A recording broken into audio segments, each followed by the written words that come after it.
C'est une surprise. C'est une surprise. Je suis très très heureuse de vous retrouver sur C8. C'est dimanche soir. Et vous vous demandez ce que je fais là, peut-être. Hein, vous vous demandez ce que je fais là. Ça va les copains? Ça va les copains? Très bien. Ça va? Très bien. Vous vous demandez ce que je fais là. Que faites-vous là, Pascal? Pas du tout. Bah alors, je vous explique. Cyril a une petite grippette, une petite saison. Voilà. Petite angine, la voix, tout ça. Mais il va bien, vous inquiétez pas. Il sera là demain. Et moi, j'arrive. Voilà. Bienvenue. J'arrive, c'est dimanche. Je me disais, tiens, qu'est-ce que je vais faire? Bah, écoutez, tiens, coucou. Voilà. Il y a Laurent Fontaine qui est en train de pleurer. Vous avez autant d'émotions que ça? Pas Qu'est-ce du qui vous tout. arrive, Laurent? Je pleure pas du tout parce que Cyril n'est pas là. Si, je sens que vous pleurez pour ça. Je pleure parce que j'ai en face de moi un jeune garçon qui est orphelin. Je ne sais même pas. Ça va aller. Je ne sais même pas s'il va être capable de faire l'émission. Regarde dans quel état ça le met. Valérie, faut le consoler, je crois. Faut le consoler sur mon épaule. On va consoler Gauthier. Mais oui, On va oui, consoler Gauthier. Mais Ça va aller. Tiens bon, il revient demain. Il est malade. Ça va bien se C'est passer. rien, c'est une grippe. Pascal a dit que c'était une grippette. Il est malade. Gauthier, ça va bien se passer. Oui, Parce Pascal. que côté Ça va aller. Ça va aller. Je suis très content que vous soyez là. Ce soir, rajoutez un peu d'eau, là, ça ne doit pas C'est juste qu'il est malade. Pascal, Ça va aller. avant que les moves soient faits, étant donné que le poste a l'air libre, j'aimerais déjà à présent postuler pour le poste de chouchoute. Ah, d'accord. Écoutez, c'est pas mal, ça. Ah, mais attention, Gauthier. C'est possible. Attention. Il va y avoir un ou une chouchoute. Juliette, tiens la corde, là. Juliette, tiens la corde. Je vous le dis tout de suite. La pièce de théâtre, là, c'était répété ou pas? Non, j'ai pas le temps. On a appris Ah, franchement, qu'est-ce qu'il y a? Regarde-moi ça. Il est jaloux. Il est jaloux. Pascal, bientôt ce sera nous. Attention, attention. Ce regard que vous posez l'un sur l'autre, C'est beau, c'est émouvant. Et ça cartonne sur Europe 1 en plus. Ah oui, bravo. Ah oui, on rappelle. Très bonnes audiences d'Europe 1. Premières audiences cette semaine. Très bonnes audiences d'Europe 1. Voilà, vous y participez avec Valérie, bien sûr, avec Gilles, qui est sur Europe 1, Raymond. Non, Olivier d'Artigol. J'ai Olivier en ce d'Artigol. moment, pas trop, non? Ouais. T'as un problème avec moi, toi? En ce moment, pas trop, mais il a promis. Oui, il y était. Non, moi j'ai entendu Cyril lui promettre qu'il allait revenir. Voilà. Oui, moi, je suis il a très promis. content que vous soyez là. Ah, mais moi aussi, je suis très contente d'être là avec vous. Si, il va revenir, il l'a dit. Oui, mais quand Cyril, il te dit tu vas revenir... oui, c'est vrai. Cherche un plan B, hein. Cyril, il te dit viens, tout de suite, un instant. Il te dit pas... Non, le poste moi, est je vais occupé faire de la par radio à Olivier d'Artigol. 99,9. Le poste est occupé par Olivier d'Artigol. Il a des alliés dans l'émission. Très important. C'est ça, Gilles. Moi, j'ai des témoins. Tout le monde a entendu. Vous allez revenir sur le Merci, plateau. Pascal. Ça s'est bien passé votre samedi soir, les amis? Oui. Le dimanche, là, c'est... Vous avez fait quoi, Valérie? Hier soir? Oui. Alors absolument rien. J'étais absolument épuisée. J'ai pris un bon bouquin. Vous savez ma passion pour la littérature. Ah oui, et je bien me suis sûr. posée sur mon canapé et j'ai lu dans un silence Ça vous a- monacal. Non. C'était formidable. Ça vous avait... Il était où, ça vous a fait Patoche? du bien? Bien fou. Ah oui, parce qu'elle court toutes les foires du livre, Valérie. C'est vrai, J'adore c'est ça. un gros succès de votre... gentil, merci. Il fait quoi, Patoche, C'est quand vrai. tu lis? Pardon? Il fait quoi, Patoche, quand tu lis? Il lit. Mais il traîne dans la maison, il reste à côté de toi couché, il fait Mais non, quoi? mais enfin, c'est pas un chien. Et je lui caresse la tête aussi pendant ce temps-là. Il vit sa vie. Il lit aussi. Bah oui, Laurent, vous avez fait quoi hier soir? Je suis resté avec ma femme, j'ai lu. Ah oui. Moi aussi. Vous avez une vie Je vais passionnante et caresser les trépidante. oreilles sur le canapé. Mais c'est incroyable, Polska. Alors moi, je suis allée dans un restaurant ambiancé avec des copines. Ah. Parce qu'en fait, depuis que je suis en couple, je suis punie des boîtes. Ah, Du coup, une alternative, c'est le restaurant ambiancé. T'es puni les boîtes? Je suis punie, mon mec me punit. ah ouais. pourquoi? Ah mais pas le Bah, il droit aime boîte. Bah il a trop peur, Jaloux. elle est sublime. Et Roman, t'as fait quoi hier soir? Romont? Le petit frère de Raymond. Moi, j'ai fait beaucoup de sport. Beaucoup de sport. Hier ça m'a soir? fatigué. Hier soir? Non, la journée. Quel type de sport? La question que je posais. J'ai fait beaucoup de sport la journée, donc du coup, le soir, petit dîner avec les potes. Repos. Vous êtes d'un calme, Juliette. Alors moi, mon mec avait une soirée MMA. Apparemment, il y avait du MMA Ah oui, hier. alors ça cartonne chez Voilà. les jeunes. Et Bien donc, sûr. j'en ai profité pour voir mes amis à moi et faire un peu la fête. Ah, c'est bien. Tu m'as pas invité? Désolée. Ouais. Franchement, Il y avait plus de place. Gilles, vous avez fait quoi hier? Alors moi j'ai invité Fatou au restaurant. Et maintenant comme on a un chien, il faut trouver des restaurants qui acceptent qu'on vienne avec le petit chien. C'est tout un truc et voilà. C'est quoi comme marque? Ma vie a changé. Un bichon frisé. Oh, c'est Ah, trop c'est mignon. super mignon, Ouais, le bichon. super Un mignon. blanc ou un Ouais, noir? ouais. Blanc. Blanc, tout blanc. Ah, bah, frisé, voyez, exactement. je Ah connais. ouais, absolument. Très mignon, très mignon. Très mignon. Bah, il y a Carla. Moi, j'étais avec Stanislas, mon copain, on a fait un Monopoly. Ah, mais non, mais vous êtes incroyable. Vous imaginez tous qu'ils sortent, qu'ils ont des soirées, Straspaillettes, pas du tout. Tout le monde bouquine le samedi c'est soir, très c'est chill. énorme. Rost. Ah, moi, j'étais en Normandie avec... Il a croisé en Normandie ce On a week-end. la campagne au coin du feu, c'est ça? Ouais, j'adore. Ah, il est pas au coin du feu en Normandie, lui. Hein. Il est au coin de quelque chose, mais pas du feu. Et Gauthier, vous J'ai- étiez sur CNews ou Europe 1? Non, on était samedi quand même, un jour Il d'horloge. nettoyait le thermomètre de Cyril.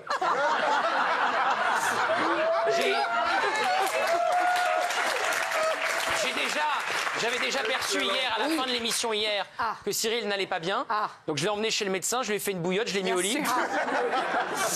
Il y a suppositoire, thermomètre. Et, Ton meilleur moment. pardon. Ton meilleur moment. Le moment préféré. Et après, on vous a appelé, Pascal, hier soir avec Cyril, parce qu'on sentait qu'il allait pas bien. C'est toi qui as décidé pour Pascal, du coup, alors? Il y a eu un petit, décidait tout. il y a eu une petite réunion en interne avec le thermomètre. Et on a fait une visio avec Pascal et c'est là que j'ai senti que Cyril Arrête de le faire parler de ça. Non, vous allez me le traumatiser pendant toute j'ai l'émission. senti que Cyril ne serait pas là aujourd'hui. non, ça va pas. Et bon voilà, le bonheur dans tout ça, c'est que vous êtes là. Moi, je suis contente d'être là. Je suis contente d'être là. Allez, on va passer à l'info de la semaine. C'est un peu le culot de la semaine. Vous allez me dire ce que vous en pensez. Un cycliste américain s'est fait renverser par une ambulance. Il a été amené à l'hôpital quelques jours plus tard. Il a reçu une facture de plus de $1 800 pour le trajet. Ouais. Non, je vous jure, incroyable. oui. Que s'est-il passé? L'ambulance lui a facturé le trajet à l'hôpital. Alors, c'est quoi la plus grosse phase de radinerie que vous avez faite, vous? La phase de radinerie. Oh là Juste là. Pascal, Gilles. pour signaler, il leur réclame quand même presque $1 million de dommages et intérêts. mais c'est un truc Ils de vont dingue. payer. La société d'ambulance va payer. Parce que du coup, il a été obligé de se soigner, il a été blessé. Et il a été affecté psychologiquement, il a 71 ans, et du coup, il le ramène, et lui, il dit, moi, j'ai dû payer $100 000, comme là-bas, il n'y a pas d'aide publique, il a déjà payé $100 000 de soins, et il leur réclame $1 million de dollars. Et on est aux Donc, États-Unis, c'est un truc de dingue, c'est un ça. truc de dingue, hein. Non, mais Ils vont incroyable. payer cher, ils vont être condamnés, et ils vont payer très cher, ce sera bien fait pour eux. Bah oui, non mais oui, Clairement. incroyable cette histoire. Je n'ai pas compris pourquoi c'était un sujet, puisque aux États-Unis, effectivement, il n'y a pas de sécurité sociale. Mais il le renverse, il le renverse. C'est l'ambulance qui C'est l'ambulance qui le renverse. Mais c'est un truc de dingue. Mais bien sûr. Non seulement c'est l'ambulance qui le renverse, mais en plus, elle lui envoie la facture après du On va trajet. rappeler à Juliette qu'avant de venir sur juste l'émission, marqué là, hein, il faut préparer ses fiches un peu. Hein. Je sais que tu veux être chouchou de Juliette, mais d'abord, il faut commencer par savoir lire. Hein. Tous en même temps. Une ambulance. Pas tous en même temps. Au total, le cycliste a reçu une facture de $47 000 de frais médicaux. Moi, je sais même pas comment d'accord. ils font aux États-Unis. On a Il y a quand même des la mutuelles chance d'avoir un système social en France. Il faut avoir ses propres Qui nous assurances. couvre. Moi, Mais tu te rends compte 47 000 ma soeur, euros. elle vit aux États-Unis. Oui, Juliette. Donc, elle a accouché de ses 2 enfants aux États-Unis. Elle vit là-bas. Elle a sa propre assurance qu'elle paye tous les mois pour rembourser ses frais médicaux. Accoucher aux États-Unis, c'est $50 000. Ni plus ni moins. Mais c'est une des raisons Ouais, pour lesquelles, Rost. c'est une des raisons pour lesquelles aussi beaucoup de gens se battent ici pour maintenir le système social. Même si on pense parfois qu'on met trop d'argent, qu'on paye trop d'impôts, on a quand même ça. Même si nos hôpitaux sont pas en très bon état en ce moment, mais il y a quand même, il faut qu'on continue de se battre pour ça. Il Et va mal, justement, votre ami Trump, système. qu'est-ce qu'il veut faire? Il veut supprimer l'Obamacare, qui a été mis en place pour aider les plus pauvres. Et donc, et vous êtes content que cet homme revienne au pouvoir. En fait, Bravo. ça s'appelle un choix de société. Eh ben Tout voilà. simplement, c'est un Ben choix oui. de société. Il y a des gens qui trouvent qu'on a un meilleur service et on est capable de mieux gérer si on paye sa propre Oui, assurance. quand on est riche, c'est donc les riches et les Tu laisses pauvres. les Non, parce pauvres que sur les- Vous laissez les le pauvres sur problème, le côté. c'est que l'Obamacare, ironiquement, elle a fait augmenter justement le prix des assurances privées. Et du coup, c'est pas. Non, ça c'est faux. Ça. Si, ça s'est pas transformé Ouais, en quelque chose de génial non plus. C'est juste c'est un choix de société. Et je pense qu'en France, personne n'a envie de revenir sur le système de sécurité sociale. Honnêtement, quand on dit qu'on dépense trop d'argent, personne ne parle de notre système de sécurité sociale. Mais aux États-Unis, ils ont fait un choix de société. Et c'est comme ça. C'est un système libéral. Voilà. Valérie, un système libéral qui laisse les plus pauvres de côté parce qu'ils ne peuvent pas se soigner. Un exemple tout à fait personnel, j'étais aux États-Unis, mon papa a eu un souci de santé, nous étions à l'hôtel, j'ai appelé en urgence un médecin dans l'ascenseur, que je vais rejoindre le médecin et je vais avec lui dans l'ascenseur. Et dans l'ascenseur, la première chose qu'il me demande, c'est pas les symptômes de mon père, c'est est-ce que vous avez une carte bleue, est-ce que vous pouvez payer. Première chose qu'il me demande. Et c'est vrai que pour nous, Français, moi j'étais choquée. Je me suis dit, mais attendez, vous n'allez pas laisser quelqu'un qui est en souffrance. C'était la première question. Donc voilà, c'est vraiment une autre façon d'aborder la santé. Et il y a des gens là-bas qui ne peuvent pas se soigner, qui font le choix, enfin pas le choix, qui n'ont pas le choix justement. Et c'est pour ça que vous voyez des gens qui, par exemple, n'ont plus de dents ou ne font pas des soins basiques. On a de la chance d'être en France. Il faut toujours s'en souvenir. Il faut aider. Et une grosse pensée à tous ceux qui travaillent dans les hôpitaux, qui ont des conditions de travail qui sont extrêmement difficiles. Heureusement qu'ils sont là, aux urgences, partout. Heureusement qu'ils sont là pour nous aider, parce que c'est vrai qu'on a la chance d'aller à l'hôpital et de payer des frais restreints quand il faut les payer, sinon c'est notre système qui nous porte. Donc ça, c'est vraiment une chance. Allez, on va passer aux 5 images de la semaine. Je ne sais pas si vous avez vu, mais elle est incroyable cette vidéo. La boutique Louis Vuitton du boulevard Saint-Germain-des-Prés à Paris, quartier ultra chic de la capitale. C'est la deuxième fois. Deuxième fois que ça a été attaqué. 4 malfaiteurs, et je ne sais pas si vous avez vu, mais ça a été filmé. Absolument. Les images sont dingues, ça a été filmé. 4 malfaiteurs avec une voiture bélier ont enfoncé donc la vitrine et puis se sont servis joyeusement. Ils avaient pris un break. Je vous dis, alors là, allez, vas-y, gentiment. Ça a été filmé. On appelait la police. Ils appelaient les forces de l'ordre qui sont pas arrivés. Ils ont eu le temps de partir. Vol dans cette boutique filmée. On va peut-être regarder ces images. C'est dingue. Vous êtes mort. Appelle les flics. Mais si, mec, ça fait 2 fois là. Vas-y, prenez la plaque. Oui, très vite là. Boutique Louis. Il y a un braquage, rue Saint-Benoît. Voiture bélier.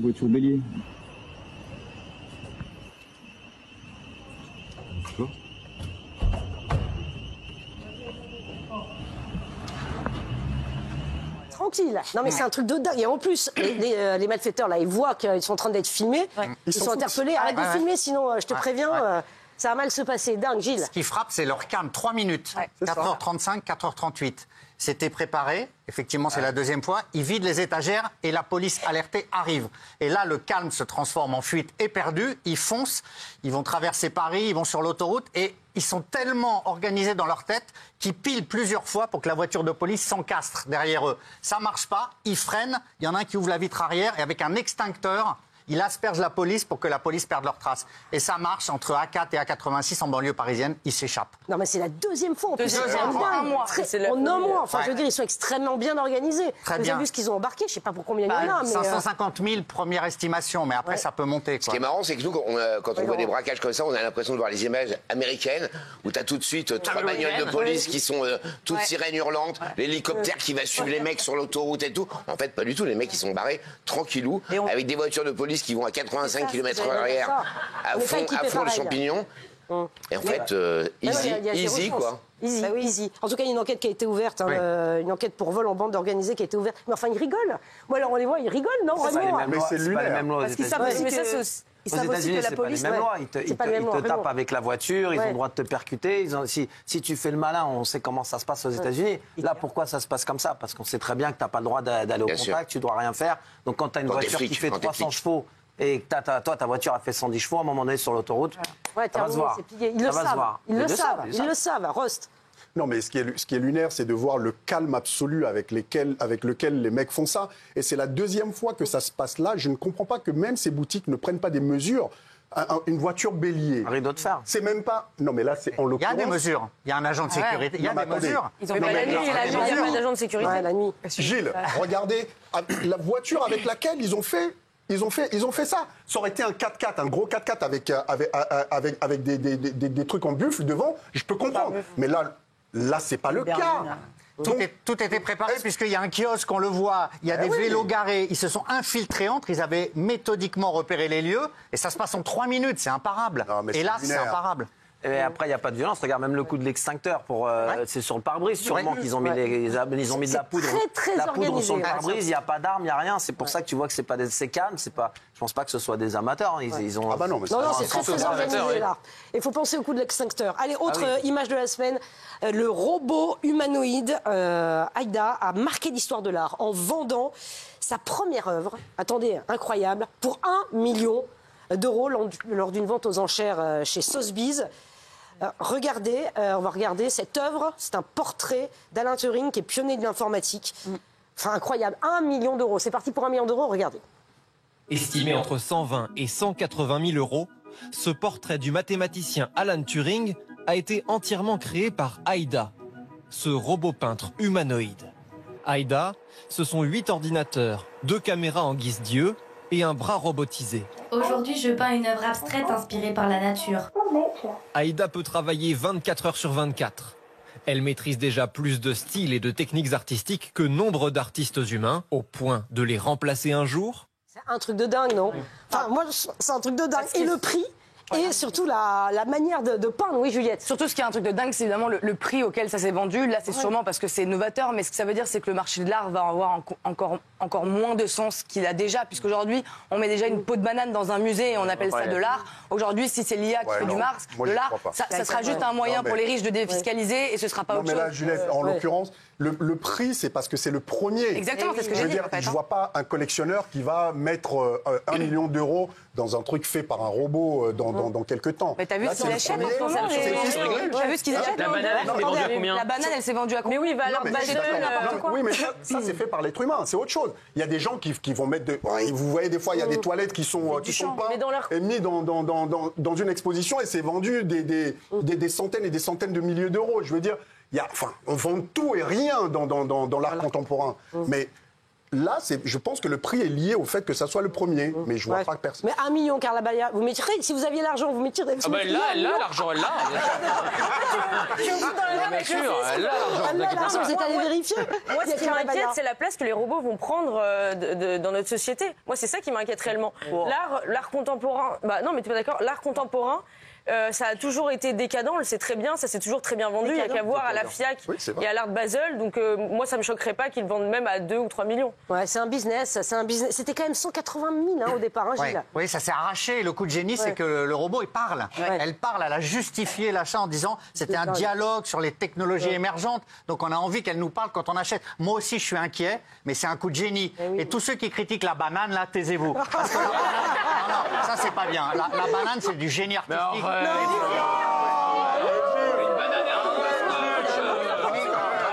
Vous n'y connaissez rien. Oui. Tu connais quoi? Ne critiquez pas le génie. C'est vraiment un truc la Vénus de Botticelli et comparer une banane accrochée à un mur. C'est ce que disaient tous les gens qui voyaient les Picasso au début du siècle. C'est l'éternel débat entre. C'est vrai. Pour une fois, je suis d'accord avec Verdez. Laurent, ouais. Entre ceux qui n'y connaissent pas grand-chose et ceux qui se scandalisent pour tout. Nous, les ploucs, on comprend rien. C'est pas nous, les ploucs. Nous, on comprend tout, même de la peau de banane, on comprend tout. C'est Cyril qui m'appelle pour me dire que tout va bien. C'est pas rien à voir avec le plouc. C'est trop conceptuel. Attendez. C'est comme le jazz. Il y a des trucs où il faut avoir une certaine éducation. Moi, j'y connais rien au jazz. Tu me fais écouter du jazz pendant 3 heures. Je ne comprends pas pourquoi les gens aiment le jazz. Je suis plutôt féru d'art et je sais à quel point c'est compliqué de comprendre. Il y a des gens qui voient des œuvres et qui disent c'est de la merde, mon fils ferait la même chose et ça vaut cher. C'est pas aussi vrai que ça. C'est vrai aussi. Et la banane, en l'occurrence, c'est une fois, c'est un happening et justement, c'est pour dénoncer certaines choses. Voilà. Bon, alors Gauthier. Je sais pas, alors j'ai déjà dit ce que je pensais, mais je sais pas si vous avez une photo d'Alan Turing. Oui. Parce que beaucoup disent que je ressemble comme 2 gouttes d'eau à Alan Turing. Oui, c'est vrai. La région va juger. Je vous jure que c'est vrai. On n'a pas. T'as des films sur Google, vous trouvez une photo d'Alan Turing en 30 secondes. Pourquoi? C'est parce que vous voulez la banane? Non, je sais pas. Je veux bien le portrait. Faut vous calmer quand même. Vous avez son génie, c'est ça? Non, physiquement. Ah ouais. Je vous jure que c'est vrai. Et vous le sentez comment, ça? T'as vu le film sur Alan Turing? Des besoins d'art, vous faites de l'art? D'acheter un tableau fait par un humanoïde à 1 million. Alors, contrairement à Baya, j'ai pas 1 million. Je vais déjà le récolter et une fois quand je l'aurai, je le placerai. Pourtant, t'as des amis riches. Ah, merci. C'est vrai qu'il a un air. Merci. Il a un air. Merci. Je sais pas s'il y a une caméra quelque part qui peut filmer Alan Turing. Non, mais qui vous a dit qu'il ressemblait? Son père. Non, moi, je trouve pas. Ton père qui louche. Avoue qu'il y a quelque chose. Avouez qu'il y a quelque chose. Il y a un air. C'est vrai, le strabisme. De loin. Oui, de très loin. De loin, ouais. Vous êtes quand même beaucoup mieux. Vous êtes quand même beaucoup mieux. Allez, troisième image. L'acteur Denzel Washington, vous avez vu le star du JT de 20h de TF1. Ah, alors, à l'occasion de la sortie de Gladiator 2, il était l'invité d'Anne-Claire Coudray dans le JT de 20h de TF1. Que s'est-il passé? On regarde la vidéo. Nice to meet you. Thank you so much. What's your name? My name is Anne-Claire. You know, on Sunday, we never have so many people working. Why today? They love you. Oh, yeah? I think that's because they love you. Anyway, thank you. I gotta go. Alors, je peux vous dire qu'il n'y a personne là, dans les couloirs TF1 le week-end, mais alors là, c'était blindé. Tout le monde voulait voir Denzel Washington. C'est quoi la rencontre avec votre plus grande star, votre rêve, Valérie Benaïm? Ah, que j'ai déjà faite ou que... Si, vous avez déjà fait une rencontre avec la plus star qui vous a marqué? Non, la rencontre qui m'a le plus marquée professionnellement et où j'ai été le plus impressionnée, c'était Gorbatchev. Quand j'ai interviewé Gorbatchev, là, c'est vrai que c'était assez impressionnant. D'abord parce qu'on vous fouille, parce qu'on vérifie les caméras, et puis parce que vous avez devant vous quelqu'un qui a quand même marqué l'histoire du monde. Donc voilà, ça c'était la rencontre la plus impressionnante pour moi. Gorbatchev, c'est pas mal. C'est chic, ça, Gilles. Ouais. Moi, c'est une fête avec Johnny Depp et Kate Moss à Cannes. Non, c'est pas vrai. Non, je ne crois pas. Si, absolument. Ouais, on était quelques-uns avec eux. Qui invité? Au titre de moi, Gilles Verdel. Au titre de vous étonnez, mais c'est quand il avait sorti son film The Brave à Cannes et j'avais été invité à la fête. Bon, j'avoue tout, j'étais rentré par les cuisines discrètement. Vous étiez incrusté? Mais voilà. J'avais eu un passe-droit, mais après j'avais fait une fête avec eux, c'était super. Ah ouais, c'est énorme ça. C'est énorme ça. C'est énorme. Villette. Alors en fait, un jour, j'avais eu, en tant que client, parce que je travaillais dans des hôtels, j'avais eu Arnold Schwarzenegger. Il était venu manger un midi et le chef, on avait des petits amuse-bouches en entrée, c'était des petits amuse-bouches au foie gras. Sur le coup, je pense à rien, on lui amène, il mange et tout va bien. Et il revient manger le soir, et c'est moi qui étais en charge de la table, et il me dit excusez-moi, mais vous voyez les petits amuse-bouches au foie gras de ce midi, est-ce que je pourrais en avoir une assiette entière? Ok, très bien, je vais voir le chef, je lui amène son foie gras, et en fait, là, il me prend par la manche et il me dit tout bas, vous savez, en tant que gouverneur de la Californie, je viens de faire interdire l'importation du foie gras aux États-Unis. Mais la vérité, c'est que j'adore ça. Ah, c'est énorme. Et j'avais dit, mais si j'avais eu une caméra ou un micro ce jour-là, c'était un scandale quand même. Parce qu'il avait fait ça en fait pour faire plaisir aux bobos qui étaient contre le gavage des oies, etc. Et il avait cédé, il a dit d'accord, la Californie n'apportera plus de foie gras. Et en fait, dès qu'il vient en France, il s'en gave. Incroyable. C'est horrible, c'est scandaleux. Oui. C'est scandaleux. C'est franchement scandaleux. À part ça, si je peux me permettre, c'est un des hommes les plus gentils et les plus agréables que j'ai jamais vu. Franchement, il y a des stars qui venaient à l'hôtel, qui voulaient être très discrètes, qui voulaient ne pas trop se montrer, être tranquilles, qu'on prenne pas de photos, etc. Lui, c'était l'inverse. Il se baladait dans tout l'hôtel avec son énorme cigare. Il prenait des photos avec tout le monde et il aimait être une star. Non, sans blague, dans l'hôtel, tranquille. Quand il était à l'intérieur, le cigare n'était pas allumé, mais il l'avait quand même dans la bouche. Ah ouais, c'est énorme. Et franchement, c'est une des plus grandes personnalités que j'ai rencontrées, qui était la plus drôle et la plus sympathique. Bon, Paul Ska, je vous ai pas encore entendu. Hein. Alors moi, la plus grande star que vous avez rencontrée, ou vraiment moi, j'étais dans un hôtel, faire des photos pour Instagram. Et en fait, d'un coup, de nulle part, il y a Anna Wintour qui sort. Et je m'attendais pas de la voir, du coup, j'ai hurlé. Et vous lui avez fait peur, elle est partie, non? Et elle, non, elle était comme ça. Anna Wintour, pour notre public, tu veux dire qui c'est? Anna Wintour, pour notre public, tout le monde sait pas qui la dame connue aux lunettes, là. Oui, mais c'est qui? La rédactrice en chef. La grande patresse de la mode mondiale. Mais quand on a vu Le Diable s'habiller en Prada, généralement, qui a un grand succès, on sait qu'il y a Anna Wintour. Non, mais vous avez raison, Laurent le précise. Elle peut faire et défaire des carrières dans la mode, en fait. Elle a défait celle de Posca directement, d'ailleurs. Incroyable, vous avez rien dit, Laurent? Vous avez dit quoi? Non? Laurent. Laurent. Ah, vous n'avez jamais rencontré ça. Vous appelez comment moi, j'ai produit Coé dans la méthode Coé, donc j'en ai rencontré quelques-unes des stars. Tout le monde, oui. Si. Ben Stiller, Robbie Williams, ils sont tous venus sur le plateau de Coé. À l'époque, c'était la hype Coé. Il fallait venir, quand on venait à Paris, quand on était un acteur américain, on l'oublie, mais on faisait Coé. Ouais. Voilà. Et Denzel, justement, pardon, juste sur Denzel Washington, moi, je l'ai rencontré quand il était venu faire l'avant-première de son film Hurricane Carter. Quel homme, mais extraordinaire. Très sympa, d'une gentillesse absolue. Mais ça se voit sur les images. D'une simplicité. C'est surtout ça. Il est d'une simplicité, une accessibilité extraordinaire. Gauthier. Moi, j'ai eu la chance d'aller sur 2-3 tournages de films. Donc, j'ai vu des tournages avec Catherine Deneuve, avec Fabrice Lucchini, à l'époque avec Gérard Depardieu. Mais la plus grosse star que j'ai jamais rencontrée, qui brille par son charisme, par son intelligence.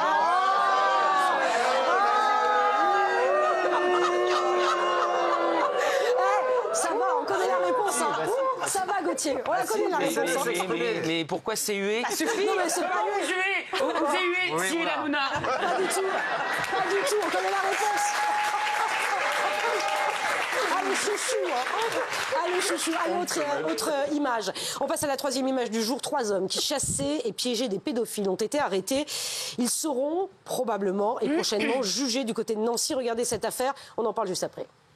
3 hommes ont été interpellés en début de semaine dernière. Tous sont suspectés d'avoir créé un groupe Telegram nommé la Ligue Antipédo avec un objectif, inciter leurs membres à piéger de possibles pédophiles en se créant des faux profils de jeunes filles mineures sur les réseaux sociaux pour leur tendre un guet-apens, les filmer et les agresser. Pour parvenir à convaincre leurs cibles, les 3 suspects fournissent des photos de jeunes mineurs aux membres de leur groupe et emploient même une personne avec une voix féminine pour répondre au téléphone et tendre leur piège. Alors, ces 3 hommes sont suspectés d'avoir créé un groupe Instagram. Vous allez me dire ce que vous en pensez de ça.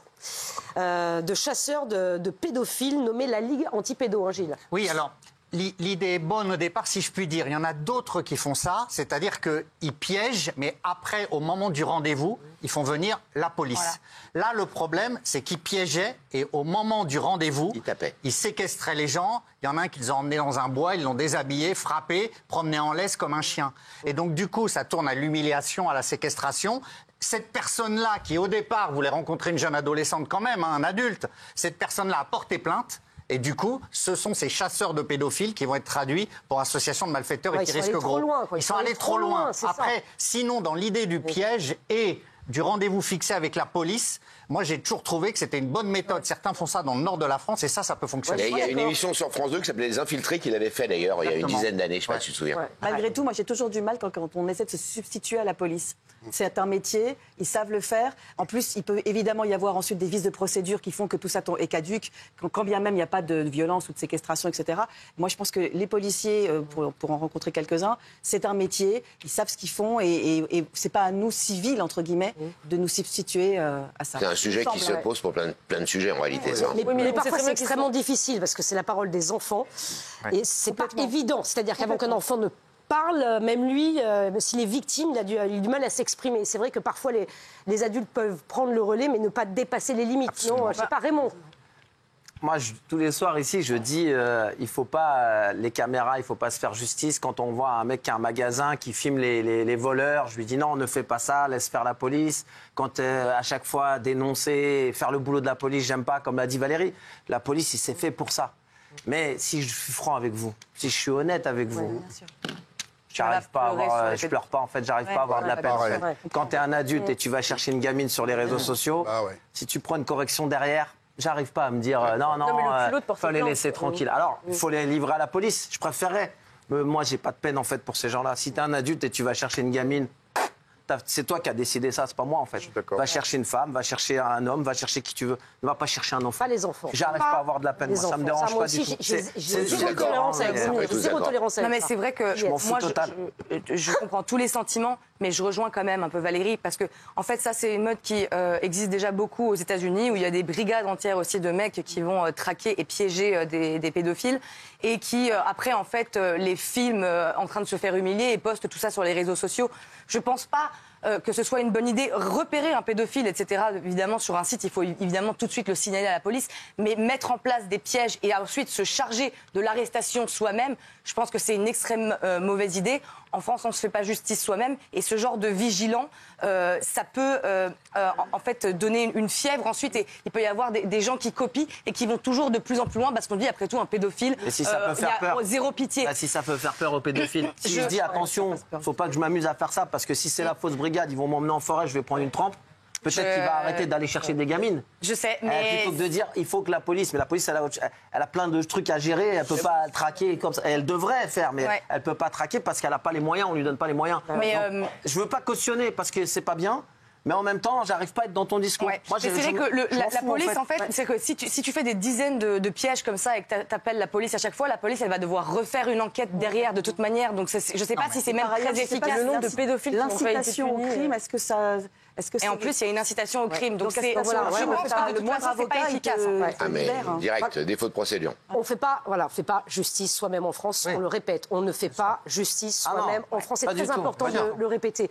Après, effectivement, que certains piègent des pédophiles, mais qui laissent la police faire son travail. Voilà, et après, la police peut intervenir en flagrance. Voilà. Mais effectivement, ça pose des problèmes de procédure. Mais vous avez raison sur le fond. Par ailleurs, ne pas hésiter, évidemment, comme le disait Juliette, le moindre truc que vous voyez, allez le signaler tout de suite. Le signaler un message qui vous semble suspect. Et protéger les enfants. En fait, il faudrait demander à un policier, est-ce que si quelqu'un fait les choses bien, c'est-à-dire met en place son piège et ensuite, au moment d'avoir le mec, appelle la police, est-ce que ça les aide vraiment? Il faudrait demander à un policier parce que ça se trouve, ça les aide pas vraiment. Tous les policiers qui ont témoigné cette semaine sur cette affaire-là ont été unanimes. Hein. Ils ont dit non, il faut absolument pas faire ça, c'est pas la bonne solution. Bien sûr qu'il faut pas le faire. Parce qu'il y a violence. Allez, la 5e image du jour. Il y a un influenceur qui a tenté une opération spectaculaire ce dimanche 10 novembre en promettant de distribuer 10 000 € en cash sur les Champs-Élysées. Alors bon. C'était quand? Ah bah c'était pas là. C'est fini, c'est passé. Oui, Gauthier. La semaine dernière. Ça va, Gauthier, vous sentez comment là? Pourquoi là? Oui, bien. Vous voulez vraiment je suis très heureux que vous soyez là, mais je peux. T'as une boule. Mon cœur, si je mets un micro sur mon cœur, j'entends Cyril. Oh là là. Ça va mieux? Ça va mieux. On va vous passer des petites images comme ça, subliminales pendant l'émission. De temps en temps, n'hésitez pas à mettre 2-3 portraits derrière vous. Il veille sur nous. En perfusion. J'adore. Allez, l'influenceur qui a promis de distribuer 10 000 € sur les Champs-Élysées. Il y a des centaines de personnes, évidemment, qui se sont rassemblées. Mais l'événement a tourné court. La police est intervenue. Elle a confisqué l'argent, regardez, et arrêté. Elle a arrêté.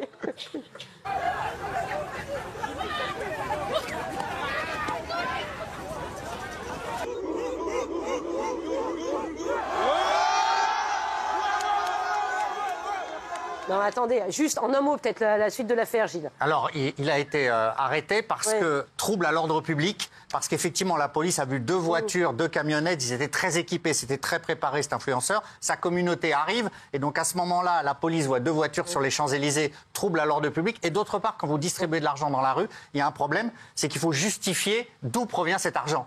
C'est-à-dire que non-justification des ressources, voilà. 10 000 €. Voilà. Mais lui est très content. Il a fait des vidéos après, même en sortant de garde à vue. Après, il promeut des choses sur comment faire fortune, c'est plus contestable. Donc il est content. Laurent, c'est pas c'est tellement pas ma génération que je vais apparaître comme celui qui est le moins qualifié pour en parler, mais pour préparer l'émission, je suis allé voir quelques vidéos de ce mec 714, et je tombe des nues. C'est-à-dire que pour moi, je n'arrive même pas à comprendre comment ça marche cette économie. C'est-à-dire que le mec, il fait des vidéos, je ne sais pas si vous avez vu, non-stop, à Dubaï, avec des amis milliardaires, 250 Lamborghini, des meufs d'un autre monde, des appartements qui font 3000 mètres carrés. Et le mec, son job, c'est d'expliquer à des petits jeunes comment il doit faire du business sur le net. Alors, il y a les plus jeunes entre vous qui font ça. Je ne sais même pas comment le mec peut... moi, je suis pas totalement dans ça, parce que là, c'est plus du e-commerce. Oui, c'est ça. Voilà, mais ils vendent quoi? C'est de l'arnaque. Moi, je suis pas trop dans ça. Des formations de quoi? Comment faire fortune? Comment devenir riche, mais en réalité... c'est une arnaque. C'est une arnaque, c'est de la vente pyramidale. Et en fait, ils vendent des formations, ils gagnent de l'argent avec ces formations, et ensuite ils s'achètent des voitures, ils font croire qu'ils sont encore plus riches, et ils font croire aux jeunes que eux aussi peuvent devenir riches. Ne tombez pas dans ce piège, c'est n'importe quoi. Et on gagne pas des centaines, des millions d'euros comme ça tombe pas du ciel. Hein. Non, ça marche jamais, hein, je vous le dis. Quoi qu'on fasse, il faut bosser en fait. S'il y a des gens non, mais il y a un problème de valeur. Bah oui, il y a un problème de valeur. C'est que maintenant les... Non, mais justement, ils s'enrichissent en faisant ça. S'il y a des gens qui sont assez stupides pour y plonger, c'est leur problème. Non, n'y croyez pas, Raymond. Le coup de génie, c'est qu'il a fait venir des gens qui voulaient de l'argent, qui ont cavalé pour les 10 000 euros. Mais comme il s'est fait arrêter, du coup, il n'a pas donné les 10 000 euros. Et les vidéos qu'il a fait en nombre de vues, il va toucher de l'argent sur les vidéos. Non seulement il ne donne pas les 10 000 euros, mais en plus, il prend de l'argent. La communauté, réveillez-vous. Ouais, Paul Scar. Mais moi, je pense que c'était préparé parce que j'ai déjà fait plein de concours sur les réseaux. Et quand tu veux vraiment faire gagner de l'argent ou des cadeaux, tu fais pas ça comme ça. Eh ben voilà, donc ne vous faites pas avoir. On va revenir dans un tout petit instant, si vous voulez bien, Juliette. On revient dans un tout petit instant. Et manquez pas, dans la dernière partie de l'émission, on va avoir des grosses révélations sur l'affaire Palmade. Voilà, on aura des témoins, vous savez, les témoins du dimanche, toutes les dernières informations concernant cette affaire. Vous savez, le procès de l'humoriste approche. Ce sera le 20 novembre. Il y a le producteur historique de Pierre Palmade, Claude Fournier et Jean-Marie Bigard, qui seront avec moi tout de suite. Merci d'être avec nous. Bienvenue si vous nous rejoignez. On est sur C8, c'est dimanche, vous ne rêvez pas. Vous ne rêvez pas. Cyril n'est pas là. Parce que, je le dis, si vous n'étiez pas là avec nous dans la première partie, eh ben voilà, une petite grippette. Gauthier a du mal. Gauthier a du mal depuis le début de l'émission. Il a du mal, mais... Il survit, Gauthier. Il s'en remettra. Il va revenir, évidemment, Cyril, il va revenir, ça arrive, cette saison, je le disais tout à l'heure. Il reviendra demain dans TPMP, évidemment. Ça va, Gauthier? Très bien. Vous avez supporté la première partie? Je l'ai appelé à la pub, là, parce que ça me manquait trop. Ça va mieux? Et ça va. Il se dégrippe petit à petit pour être là demain soir. Ah, mais oui, je comprends. Ça va, vous n'avez pas de rhume, vous êtes en forme? Non, oui, bien sûr. Je vois toujours le sourire, machin, tout va bien. Dans un instant, on va recevoir, alors ça va être très très fort, vous allez voir Bernard Violet, le biographe d'Alain Delon, qui va faire une très grosse révélation. On va sortir un deuxième livre. Il sera avec nous. Vous verrez, on va parler de la sexualité d'Alain Delon. On apprend certains détails. Il vient de sortir son livre. Il sera là dans un tout petit instant. Mais d'abord, évidemment, c'est la dépêche d'Andrea. Ouais.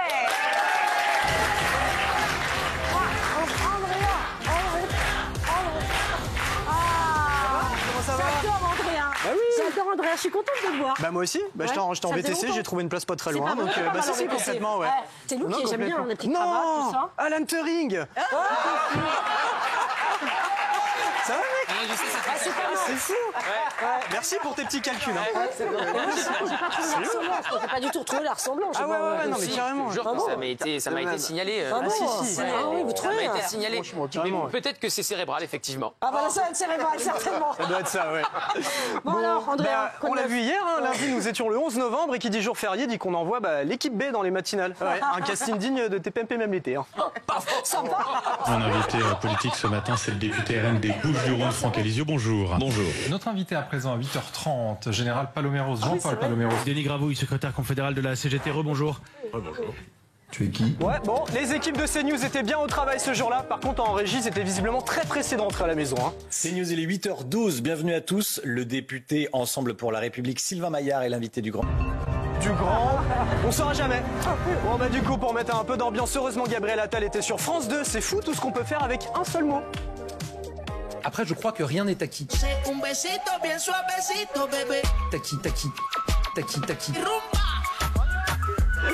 Grosse semaine aussi pour la ministre de l'Éducation nationale, Anne Genetet, qui a tenu à remettre les pendules à l'heure sur le niveau des Français en maths.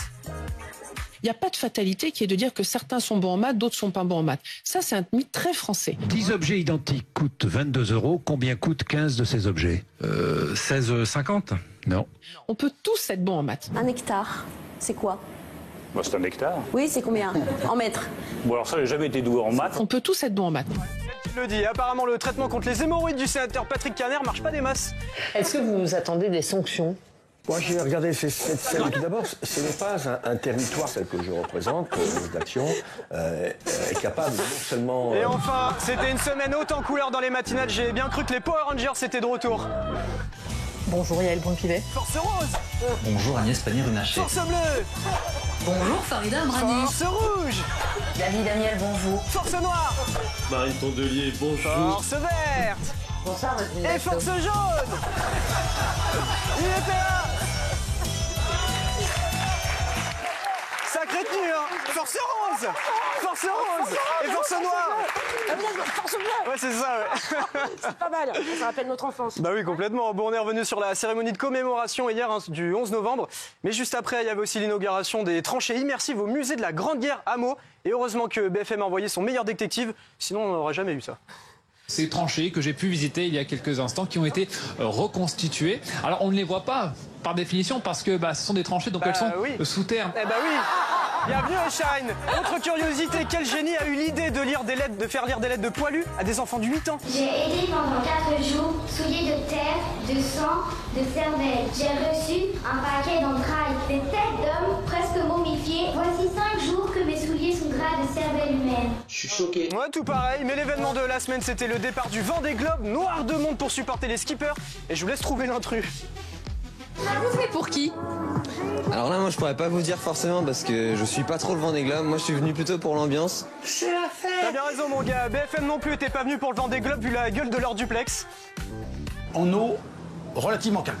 Vous parlez de l'ivresse des nerfs il y a un instant, on a perdu. Je vous interromps, messieurs, à quelques mètres de nos concurrents.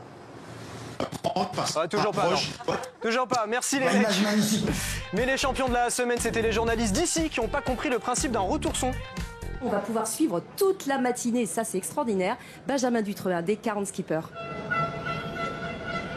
Alors Virginie, je sais pas si vous m'entendez, j'ai pas de retour. Si, c'est bon, on vous entend, Maxime. Ouais, mais lui, il vous entend pas du coup. C'est le principe. Manque de bol aussi pour ce petit qui s'est éclaté dans le sable en plein direct. Mais comme je dis, il faut quand même à 23 ans, il faut vraiment vouloir. Et enfin, on a une pensée pour Bernard qui terminera sa phrase chez lui, tant qu'à faire.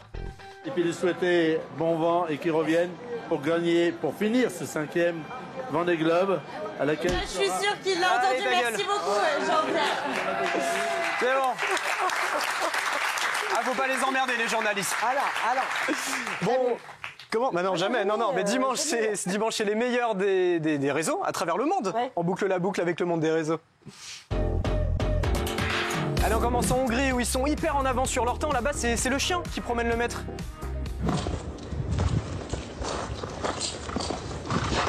Et ciao. C'est vraiment parce que ce mec a vu dans ce toboggan à Cancun et il avait l'air vraiment traumatisé.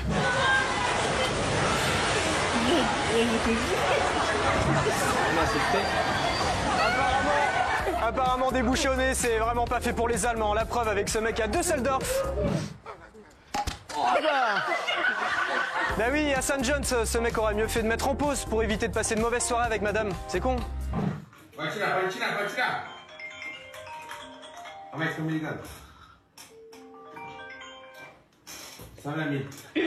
juste là. Elle est là. Eh oui, il est foutu. Et enfin, dans le métro de Moscou, c'est pas parce que votre pote est raidement après une soirée qu'on peut pas improviser un petit karaoké.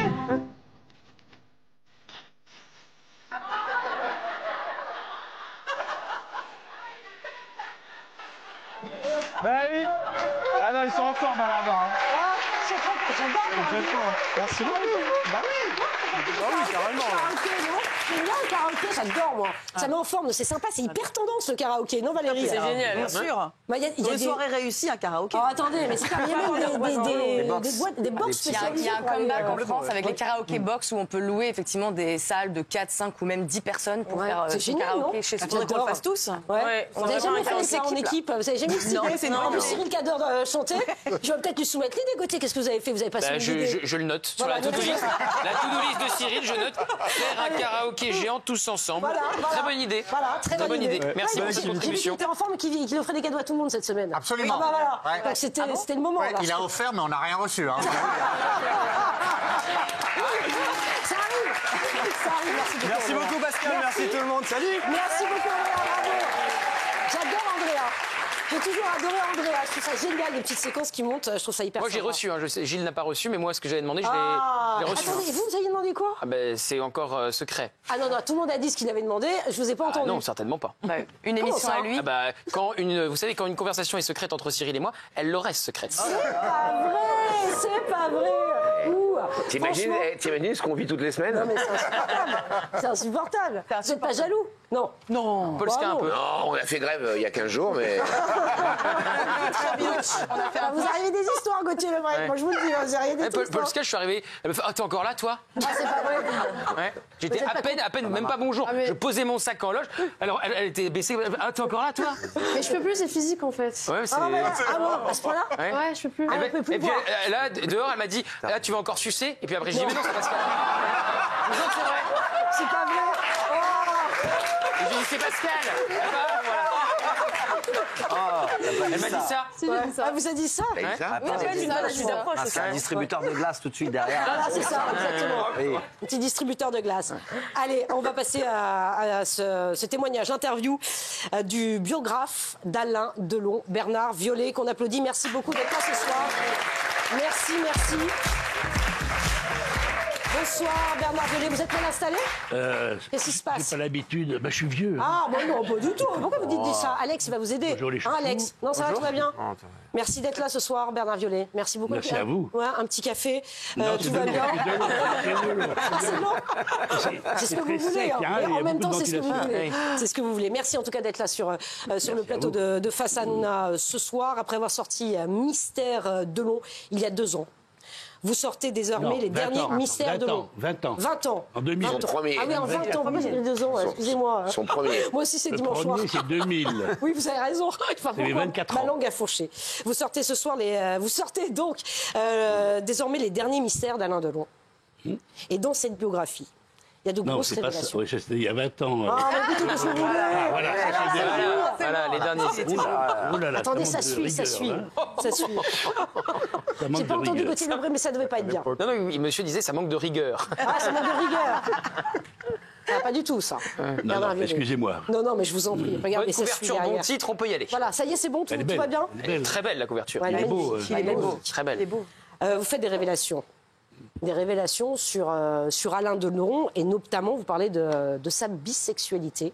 Vous expliquez qu'en fait, vous ne pouviez pas évoquer ce dossier avant son départ, Alain Delon, et vous avez choisi d'en parler. Pourquoi Bernard Violet, avoir consacré donc une partie de votre vie à l'écriture de la vie d'Alain Delon? Pourquoi ce lien si particulier avec Alain Delon? Parce que c'est un sujet magnifique. Delon, tout d'abord, un acteur, un immense acteur. Une page du cinéma à lui tout seul. Je veux dire, moi j'ai été bluffé par... moi c'est les classiques qui m'intéressaient surtout, enfin qui m'avaient extrêmement ému. Et les classiques avec Visconti, Clément, Place Soleil, tout ça. Bon, on a beau lui reprocher ce qu'on veut, c'était un acteur de génie. Bon, donc, un des Français, je crois, un des rares Français connus dans le monde entier. Ouais. À une époque, il y avait De Gaulle, Bardot et Delon. Bon, c'est tout. Et jusqu'à la fin de sa vie, il est resté très, très connu dans le monde entier. Hein. Ça, faut l'admettre. Pourquoi? Parce que acteur de génie. Vous avez déjà écrit une première biographie. Alors évidemment, on va aborder cette information que vous révélez dans un instant. Mais qu'est-ce qu'on apprend de plus dans ce deuxième livre? Il y a beaucoup de révélations. Il n'y a pas que concernant sa sexualité. Il y a sur Romy Schneider, qu'il avait failli épouser en 1963 à Las Vegas. Ça, personne ne le savait. C'est un procès verbal de l'affaire Malkovich qu'il a révélé grâce à un témoignage de Simone Paris. Voilà. Et mariage qui a été annulé, selon Simone Paris, qui était une actrice de l'époque, sur l'assistance de l'agent de Delon, Georges Baume, qui était un homme très très important, très influent, qui a été à l'origine de la carrière de Delon, qui était rédacteur en chef de Ciné-Monde et de Jour de France, et qui a mis sur un piédestal Delon, qui l'a fait connaître, et puis qui a guidé sa carrière de façon très intelligente. Delon, à 20 ans, ne savait rien, était ignorant, aucune culture dans tous les domaines. Baume était un homme très cultivé, il avait écrit pas mal de livres sur le cinéma, sur le théâtre, un homme énormément cultivé, et c'est lui qui l'a guidé sur Visconti, qui l'a guidé sur les choix de metteur en scène. Baume ne voulait absolument pas qu'il tourne n'importe quoi, grâce à sa beauté. Et c'est grâce à Baume, et puis au grand réalisateur de génie qu'on connaît, qu'il a fait évoluer et était une fulgurance, qui a commencé sa carrière d'une façon fulgurante. En 10 ans, il a tourné les plus grands classiques du cinéma français. Ça, il faut le reconnaître. Comment vous avez enquêté, Bernard Violet? Ça, c'est intéressant, parce qu'évidemment, on va en parler, de cette question autour de la sexualité d'Alain Delon. Ça doit être compliqué, parce que les langues ne se délient pas facilement. Bon, déjà, lui, c'est pas évident de sortir des informations. Il était assez peu accommodant. Il a fait interdire déjà, avant la mienne, 2 ou 3 biographies qui étaient pourtant très élogieuses à son égard. Vous l'avez déjà rencontré personnellement, Alain Delon? Oui, dans le cadre d'un palais de justice de Paris. C'est vrai que... Bon, ouais, il n'aime pas trop qu'on parle de lui. Il avait un magnétisme extraordinaire. Ça, c'est vrai, extraordinaire. Et ça, dans le cadre de mes biographies, je fais une trentaine, c'est assez rare. Ouais. Hein, il a voulu interdire votre biographie, Bernard Violet, la première biographie, Alain Delon. Oui. Voilà, il a voulu interdire sur la base d'un synopsis de 20 pages. C'était un peu léger. Donc la justice a dit non, bon, laissez travailler Violet. Et puis, effectivement, le bouquin est sorti en 2000, et qui était un best-seller, il s'est vendu à plus de 100 000 exemplaires. Bon, ça dit, il était un peu comme toutes les stars aujourd'hui, c'est-à-dire qu'il voulait contrôler à la fois son image et également les mots sur lui. Mais quand vous êtes journaliste, vous l'êtes, vous l'avez été en tout cas. Oui. C'est pas insultant, vous êtes plutôt animatrice. Bon, quand on est journaliste, on travaille avec rigueur. On va chercher des faits, on les recoupe 1 fois, 2 fois, 3 fois dans mon cas, concernant sa sexualité. Bon, on fait un travail méthodique, rigoureux. Voilà, les gens vous ont parlé facilement, Bernard Violet, parce que franchement, c'est un sujet un peu. Alors, ça, j'étais avec le pataquès médiatico-judiciaire qu'il avait suscité, Alain Delon. J'étais assez étonné. Je me suis dit, bon, ça va, basta, plus personne ne voudra en parler. Et au contraire, tous les comédiens, les grands comédiens, les grandes comédiennes qui avaient tourné avec lui ont accepté naturellement, spontanément, de collaborer à mon travail. Ouais. Alors, ce qui me fait dire une chose, et je suis content parce que c'était confirmé il y a 2 minutes dans vos coulisses, pas de problème, l'acteur, le grand comédien qu'il était reconnu. Mais l'homme n'était pas forcément aimé. Et votre collègue, là, le disait, ah ouais, sur le plan, j'aurais pas pris un café avec lui s'il m'avait invité. Vous voyez, c'est la différence entre les stars. Qui vous a dit ça? C'était qui le collègue que vous avez retrouvé? C'est la différence, par exemple, entre Dalida. Quand elle est morte, Dalida, j'habite en 18e, pas loin de chez elle, là, à Montmartre. Donc, on a le jour, l'heure où on a annoncé sa mort, vous aviez des centaines, voire des milliers de personnes qui sont déplacées avec une bougie devant le domicile d'Alida. J'ai fait une belle Cousteau. Cousteau, il est mort. Pas un chat. Ouais. Bon, pas un chat sur l'appartement parisien, et même les funérailles nationales qui ont été faites, il y avait 10 Pékins avec un bonnet rouge devant Notre-Dame. Vous voyez, c'est la différence entre les gens reconnus et puis les gens reconnus et aimés comme Johnny. Ouais. Johnny a déplacé 1 million de personnes. Ouais, à la Madeleine. Bon, ça fait Delon, il y avait quelques il y a un paradoxe dans votre enquête quand même, c'est que vous parlez de la bisexualité. Vous avez recueilli plusieurs témoignages qui accréditent cette idée, cette thèse, mais aucun homme n'ayant eu potentiellement un rapport amoureux avec Alain Delon n'a parlé, ou en tout cas vous n'en avez trouvé aucun. Comment vous expliquez ça? J'en ai trouvé, mais n'était pas assez crédible. Bon, non, mais ça veut dire quoi, pas assez crédible? Par vantardise. Ouais. Il y a beaucoup de gens par vantardise, notamment dans les boîtes gays, qui disaient ouais, moi j'ai couché une fois avec Tano. Quand, comment, machin. Bon, c'était pas assez crédible. Vous aurez des surprises. Non mais Bernard Violet, c'est vrai. Il faut rappeler aux téléspectateurs que c'est sur la base, Bernard Violet, c'est la base du témoignage. Oui. C'est-à-dire que voilà, c'est du témoignage, ça ne tient qu'à vous. Voilà, il fallait recouper au moins 3 fois. Il fallait au moins recouper 3 fois, ou avoir, comme dans le cas de Daniel Guérin, que j'ai appris qu'il avait entretenu une relation pendant 3 ans, plus de 3 ans, avec Daniel Guérin, militant libertaire, militant homosexuel. Je suis tombé des nues, connaissant les idées de Delon. Je lui dis, attendez, et ça, c'est le Delon pur qui surprend. Qui est là quand on ne l'attend pas. Mais là, vous nous dites qu'il y a un animateur de télévision qui a été amant d'Alain Delon, qui se vante. Qui se vante d'avoir été. Et qui est toujours en activité. Oh oui, oh oui. C'est pas vrai. Et ils s'en vantent. Oh oui. Mais attendez, pardon. Non, mais c'est pas attendez. Que les choses soient claires. Je veux dire, est-ce que c'est grave d'être bisexuel, d'être homosexuel? Attendez, monsieur Biolay. C'est pas grave. Attendez. Pourquoi le révéler? Pourquoi le révéler? Delon, il était majeur, il était consentant. C'est tout. Il n'était pas consentant pour que vous écriviez qu'il était... Et en plus, après son décès, c'est un peu l'âge de faire ça. Comme j'ai dit hier dans le Parisien, quelque chose de sérieux, puisque vous y avez bien travaillé, si il consacre une page, c'est que les arguments... Déjà, la journaliste a lu entièrement le bouquin, qui a trouvé que les arguments étaient sérieux, crédibles. Mais à l'époque, replacez-vous dans le contexte de l'époque. Les 50-60, qu'est-ce que c'était Delon avec Belmondo? C'était le symbole de la virilité. Impossible. Et même dans la carrière, aujourd'hui... quand on révèle sa bisexualité ou son homosexualité, il y a un monsieur là qui veut vous parler. Les carrières sont souvent... Regardez, les carrières, elles sont souvent... C'est qui? Pardon, la seule... Non. Non, mais donnez-nous un indice. Non, je parle. Sur quelle chaîne? Sur quel groupe? Pas loin de la vôtre. Pas loin de la vôtre. Non, bon, n'insistez pas. Non, j'ai trop parlé là. Non, il ne peut pas faire de diffamation.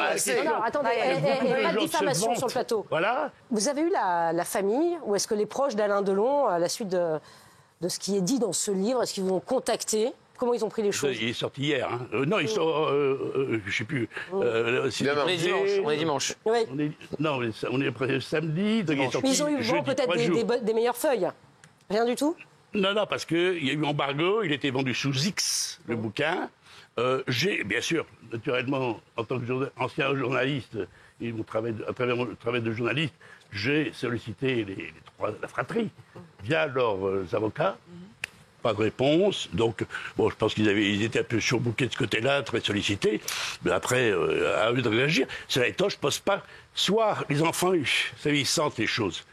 Soit ils le savent, soit ils sentent les choses. Et puis, je pense qu'ils ne seront pas forcément choqués d'apprendre quand cela. même, je sais pas, vous avez votre père, vous apprenez qu'il était bisexuel, ils peuvent être choqués. La famille et les proches d'Alain Delon peuvent être choqués. Sa vie, il en faisait ce qu'il voulait de sa vie. Non, mais on est bien d'accord, mais le fait de le révéler il y a une dimension romanesque, au contraire. Bernard Biolay, peut-être que ça peut quand même froisser ses proches et sa famille. Et je crois il vient de partir, Alain Delon, ça peut-être les froisser, Bernard Biolay. Je crois qu'ils ont été davantage choqués quand sur un plateau d'une autre télévision en 2013, il a dit que l'homosexualité est contre nature. Ouais, Carla Bayer. Moi, je trouve ça totalement indécent et en plus attendre sa mort, faire son coming out alors que, je sais pas, c'était à lui de le faire. S'il n'avait pas envie de le faire, c'est qu'il y avait une raison. Et faire ça, attendre sa mort, je trouve ça vraiment indécent. Et surtout pour sa famille. Enfin, pourquoi les gens voudraient le savoir? Je veux dire, on s'arrête à sa carrière, c'était un très bon acteur, il représentait le cinéma français, pourquoi aller aussi loin? Ça, tu peux te poser la question pour plein d'acteurs dont on fait les biographies, de personnalités. Oui, mais là, c'est quand même sa sexualité. Enfin, je veux dire, on n'a pas besoin d'aller savoir ce qu'il faisait dans ses draps. Mais moi, Bernard, si je peux me permettre, excusez-moi. Je réponds à madame, juste... Oui, allez-y, je vous en prie. Ça, c'est un jugement de valeur, c'est une morale. La morale, qu'est-ce qui est plus important dans la vie? La légende ou la vérité? La légende ou la réalité des faits? Je pense que les gens s'en fichent de savoir s'ils couchent avec des hommes, des femmes Je ne suis pas sûr. C'est pas sûr. Parce que ça remet aussi en perspective certaines déclarations qu'il faisait, sa légende qu'il a écrite, en disant qu'il est tombé dans le cinéma par accident. C'est faux. Il voulait réussir. Il s'est mis en ménage avec Brigitte Aubert, qui était une grande vedette de l'époque. Et il répétait, je veux réussir, je veux réussir. Et Brigitte Aubert lui dit, écoute, non, c'est un métier de pute. Ne fais pas ça. Soit photographe à Paris Match, soit reporter, mais pas ce métier-là. Et lui voulait absolument devenir acteur. Et il a réussi. Oui, mais après, il avait le droit d'avoir le personnage qu'il voulait montrer. On n'a pas besoin forcément, si on est une personnalité publique, on n'a pas forcément besoin de tout montrer. Et on a le droit de montrer ce qu'on veut aussi. Qu'est-ce que vous attendez de la part d'un journaliste ou d'un biographe, madame? Est-ce que je dois raconter des histoires? Des contes de jolis contes de fées. C'est creusé dans des trucs, je trouve, qui sont indécents. C'est très humain, ça donne une dimension humaine plutôt intéressante, je trouve. Et ça montre aussi la complexité du personnage. Moi, j'avais suivi dans les années 2000, quand vous avez fait le premier bouquin qui avait beaucoup fait parler, parce que la famille Delon lui-même vous avez menacé le procès, etc. Et il y avait un peu il m'avait fait un procès. Et il y avait déjà un peu... Sur un synopsis, il a perdu. toutes les accusations qu'on a tous déjà entendues sur Alain Delon. L'affaire Markovic, l'affaire Pompidou, ses débuts au cinéma, le fait qu'il avait une sexualité assez open, on le savait tous déjà. Visconti, ses rapports aux grands réalisateurs italiens, on le savait, etc. etc. Son côté séducteur avec les hommes, avec les femmes, ça on le savait. Ses mauvais côtés, on le savait. Qu'est-ce que vous apportez de plus 20 ans plus tard? Moi, j'ai un peu l'impression, pardon vers l'arrêt, je vous respecte beaucoup, que vous avez une fois de plus été choper le sujet en disant qu'est-ce que je peux encore tirer de ça? Parce qu'on n'apprend pas grand-chose. Qu'il était bisexuel, plein de gens l'ont dit avant. Vous n'en apportez pas vraiment la preuve. Vous entendez? Vous n'en apportez pas la preuve véritablement. Donc qu'est-ce que ça change? Vous êtes gonflé. Vous l'avez lu le livre? Je suis gonflé. Non. Attendez. Le dernier. Mais non, mais tout le monde savait qu'il était bisexuel. Mais tout le monde. Alors pourquoi m'inviter? Vous savez quoi? Ça commence à chauffer. Vous avez raison. On va revenir dans un tout petit instant parce qu'il y a des vraies questions effectivement sur la révélation. Pourquoi outer Alain Delon? C'est tout de suite. Merci d'être avec nous. On est sur C8, c'est Face à Hanouna, deuxième partie. Je le répète pour ceux qui nous rejoignent et qui se demandent ce qui se passe sur ce plateau. Cyril revient demain, il sera très en forme. Il y avait une petite grippe. Un petit rhume de saison, va-t-on dire. Il va bien. Il sera là demain pour TPMP, évidemment, en direct. Vous allez bien tous? Oui, ça va. Vous n'êtes pas traumatisés, je voulais vous dire. Juste après Face à Hanouna ce soir. C'est Mongeville, sur C8. C'est un médecin qui a été assassiné dans un cabinet bordelais. Mais si, c'est grave. Mais c'est dingue. C'est grave. Mongeville va-t-il réussir à suivre l'affaire? Mais oui, il va réussir. Il va réussir. Il est véhicule, vous savez. Il faut rester sur C8. Juste après Face à Hanouna. Fabien Lecoeuvre nous a rejoint. Bonsoir Fabien, ça va? Fabien, on est avec Bernard Mionnette. On se connaît? Ah bah j'imagine. J'ai bien, même vous annoncé connaissiez. sa mort, parce que je pensais qu'il était mort. Sans blague. Qu'est-ce que c'est que cette histoire? C'est quoi cette dinguerie? C'est vrai? Au maquillage, il me dit ah bah t'es là? Je crois que t'étais mort. Ah c'est sympa. Bon accueil. Donc je suis content qu'il soit ressuscité aujourd'hui. Bonne ambiance dans le. Non mais c'est bien. Dans les coulisses. On a fait des trucs ensemble dans le passé. Ah, je peux pas savoir. De télé, hein. Oui, uniquement. Mais non, mais j'étais persuadé. Mais en fait, il avait un homonyme, un astrologue qui s'appelait un voyant, et qui lui a dévissé. Et donc, et en fait, Et sans le prévoir, il n'avait pas prévu. mais j'avais fait ton oraison en plus. Sérieux? J'avais fait un truc bien. J'avais refait. Regardez, tout là. J'avais retracé ta carrière. Oh, c'est horrible. Bon, en tout cas, si ça t'arrive, tout est prêt. Et ça nous arrivera à tous. Ça nous arrivera à tous. Ça c'est clair. Ça nous arrivera à tous. Fabien Lecoeuvre, on était en train de parler effectivement de la. Qui est Fabien Lecoeuvre? C'est pas Fabien Lecoeuvre. Big Glaoui. Ça s'appelle Big Glaoui. Ah oui, alors attendez, vous savez quoi? Je vais laisser ce. Vous pouvez pas dire petit nom. Je vais laisser ce petit nom à Cyril. Voilà, je vais laisser ce petit nom à Cyril. Même pas une fois? Oui. Je ne permettrai pas de l'appeler comme Même pas une fois? Oui, Cyril, je t'ai laissé un thé chaud. Je t'ai laissé un thé chaud. Je t'ai laissé un thé chaud, juste, oui, dans la salle de cinéma. dans la salle de cinéma. Je t'ai laissé un thé chaud, il y a tout ce qu'il faut. Ça va, Gauthier. Il a du mal à survivre, Gauthier. Je lui ai fait un thé chaud avant de venir tout à l'heure. Ah, c'est bien, c'est bien, c'est bien. Mettez du miel un peu, c'est bien pour la voix, pour les cordes vocales. Ok. N'oubliez pas, rappelez. Pascal dit de rajouter du miel dans le thé chaud. C'est bon pour la voix. Oui. Il est au petit soin pour lui. Dans la cuisine, j'ai laissé le miel dans la cuisine. Allez, on était en train de parler juste avant la pause de ce deuxième ouvrage que vous sortez sur Alain Delon. Ouvrage qui fait parler, qui va faire parler Fabien Lecoeuvre. Vous étiez Comme tous les livres de Bernard. Comme tous les livres de Bernard, puisqu'il révèle la bisexualité d'Alain Delon. Voilà ce qu'on apprend dans le livre. On était en train d'en parler. On se demandait juste avant, il y avait une petite altercation avec Laurent Fontaine, effectivement. Pas une gentille altercation. Oui, gentille altercation. Il y a de la vie sur ce plateau. Il a dit quoi? Il a dit, mais tout le monde savait qu'il était bisexuel. Alors, donc, non, mais j'ai surtout dit, je ne comprends pas pourquoi, 20 ans plus tard, il y a des tas de personnages, à part le fait qu'Alain Delon soit mort il n'y a pas longtemps et que c'est un bon coup d'opportunité pour votre éditeur et pour vous, en vrai, à part ça, je vois pas ce qui fait qu'on a envie de lire d'autres livres aujourd'hui. Il n'y a pas de nouvelles révélations. Ah, mais c'est très intéressant. Mais je le dis en toute gentillesse. Oui. Moi, il y a quelque chose qui me choque. Laurent parlait tout à l'heure de l'affaire Markovic. Rappelons ce que c'est pour tous les gens qui nous regardent. Donc, c'est l'ancien homme à tout faire d'Alain Delon qui a été assassiné en 1968. Et là-dessus, vous dites que s'il a été assassiné, c'est peut-être parce qu'Alain Delon avait demandé à un truand qu'il connaissait de le corriger et que ça a mal tourné, parce que ce truand et Alain Delon auraient eu en leur possession une photo d'Alain Delon avec un jeune prostitué. Voilà. Markovic aurait fait chanter Alain Delon. Mais vous mettez du conditionnel. Vous n'avez pas la photo, vous n'avez pas de preuves. Et moi, je trouve que là, votre travail, il est choquant. Parce que vous balancez ça, qui est quand même une bombe, alors que vous n'avez rien, monsieur. Non, vous avez quoi? Attendez, fâchez pas. Vous n'avez pas lu tout le livre. Bon. Non, mais ça, le dossier, il fait 3. Le dossier Markovic, l'affaire Markovic, ça fait 3 chapitres. Oui. Il y a toutes les thèses. D'accord. Une des thèses. Vous avez la photo? Une des thèses me semble crédible. Oui.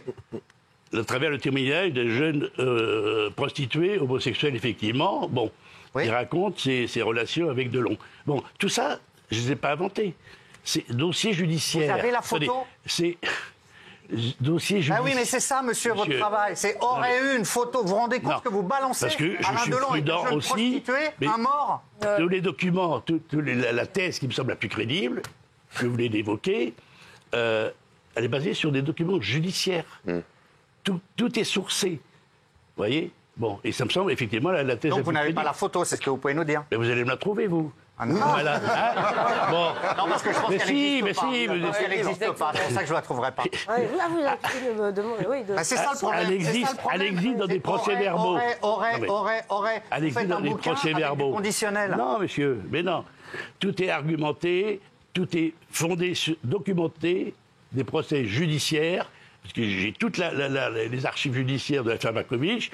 Et je peux vous dire que... Par exemple, vous dites qu'au départ, il était entouré de beaucoup d'homosexuels, Alain Delon. De gays. Ça ne veut pas dire que vous êtes vous-même homosexuel. Non. Et vous dites notamment Baume, qui était son agent, vous nous en avez parlé tout à l'heure, attaché de presse, gros personnage parisien, était gay. Donc ça prouve bien quand même que... je sais pas ce que ça prouve. Seulement il était... Il y a plein de gens ici qui ont des amis gays ou des collaborateurs gays, etc. Ils ne sont pas forcément gays. Là encore, c'est approximatif. C'est l'association d'idées qui renforce votre thèse. En clair, Delon était bisexuel. Non.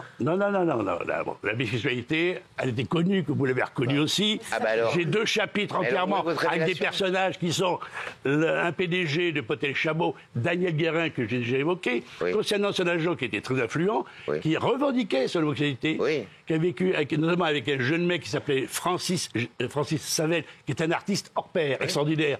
Et je voulais le montrer à travers ça, parce que c'était la vérité, mais que surtout, Delon était très courageux, puisqu'il a commenté, il a donné sa voix à des documentaires consacrés à ce jeune artiste. Bon, et comme il a donné également des films courageux comme La Souris, etc. Attendez. Voilà. Je voudrais peut-être entendre Fabien Leclerc aussi. Moi, je ne suis pas choqué. Notre spécialiste star. Non, moi, je ne suis pas choqué à chaque fois des récits de Bernard Violet. Pourquoi? Parce que d'abord, c'est à la demande d'un public. Quand on réédite un livre, là c'est pour répondre à Laurent, quand on réédite un livre, même 20 ans plus tard, ceux qui l'ont lu 20 ans plus tôt, c'est plus les mêmes aujourd'hui.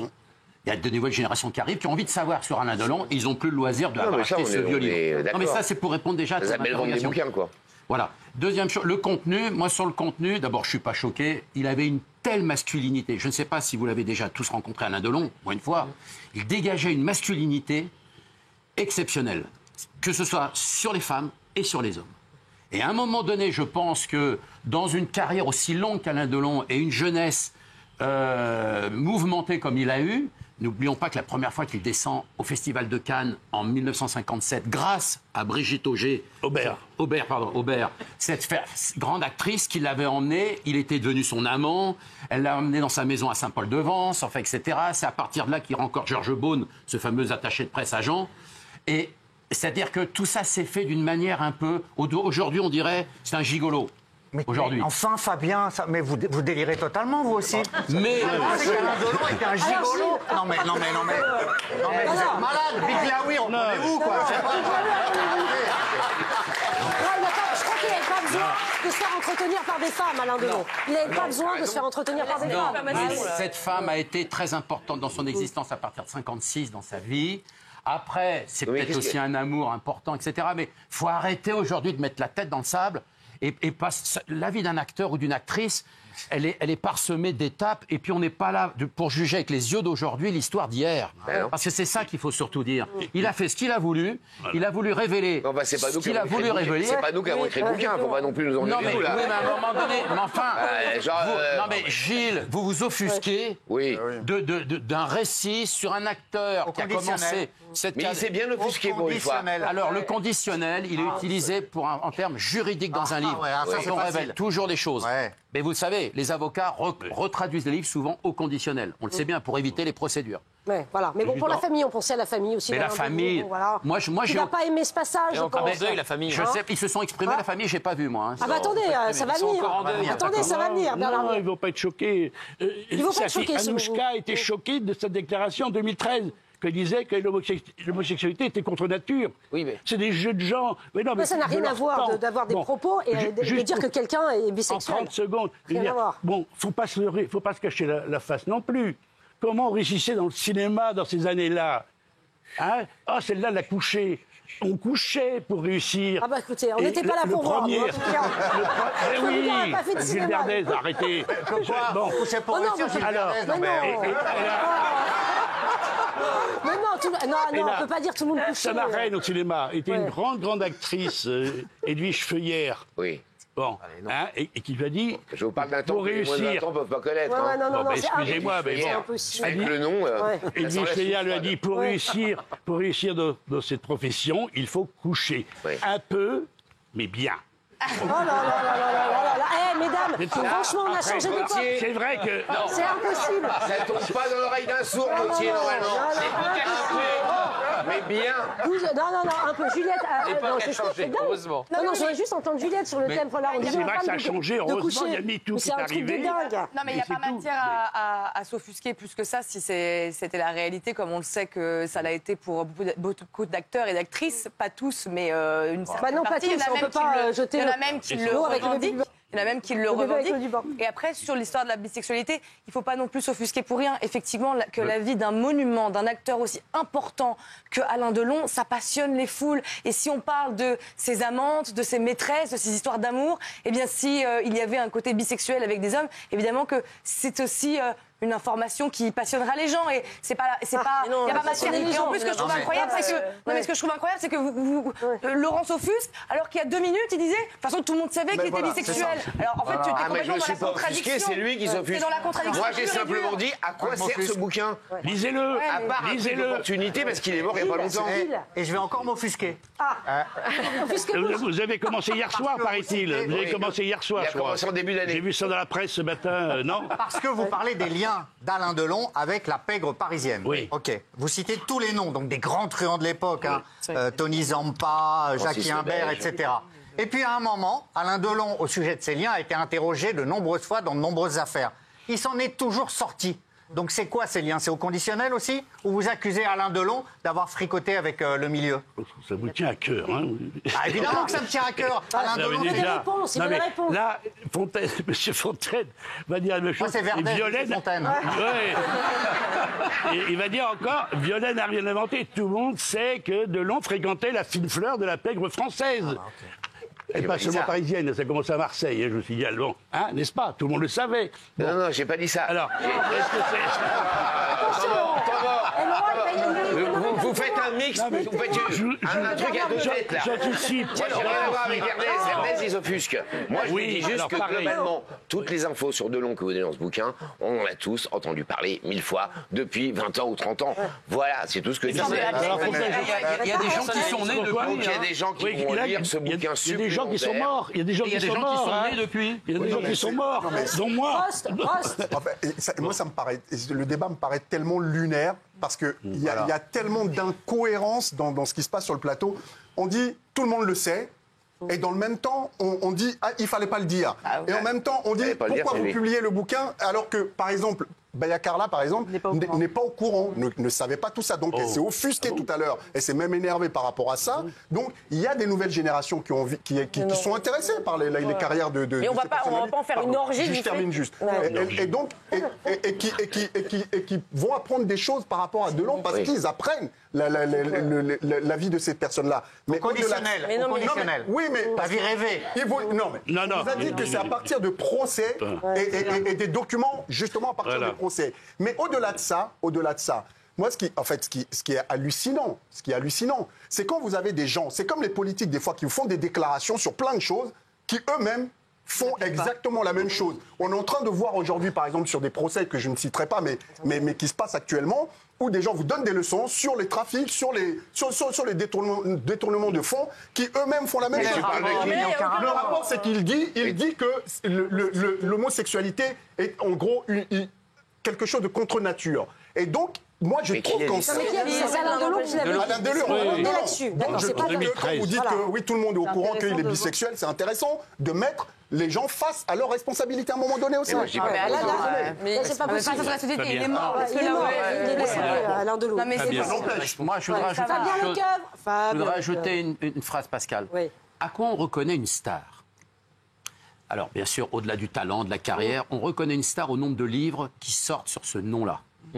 Quand vous avez un garçon comme Alain Delon, par exemple, qui est une des plus grandes stars françaises, mais mondiales, je crois qu'il y a eu l'équivalent de 130 livres qui sont sortis sur lui depuis le début de sa carrière. Vous prenez Johnny Hallyday, ils sont à 165 livres. Clo-Clo, 95 livres.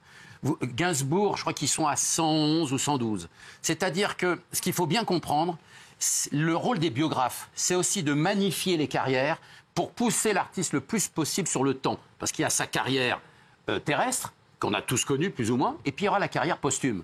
En 2060, je ne sais pas si ici on ira tous jusqu'à 2060. Moi non. Oui, mais peut-être pas toi, mais nous, oui. On nous le souhaite. On nous souhaite à tous. Très bien. On sera là pour témoigner pour toi, en tout cas. On lira Violet. On a connu Big Laoui. Mais en 2060, allez, poussons même le bouchon jusqu'au 2120, par exemple. Eh bien, on ira chercher des livres comme Bernard Violet, d'autres personnalités, parce qu'on voudra peut-être encore, on aura peut-être la connaissance de ces films en 2120, etc.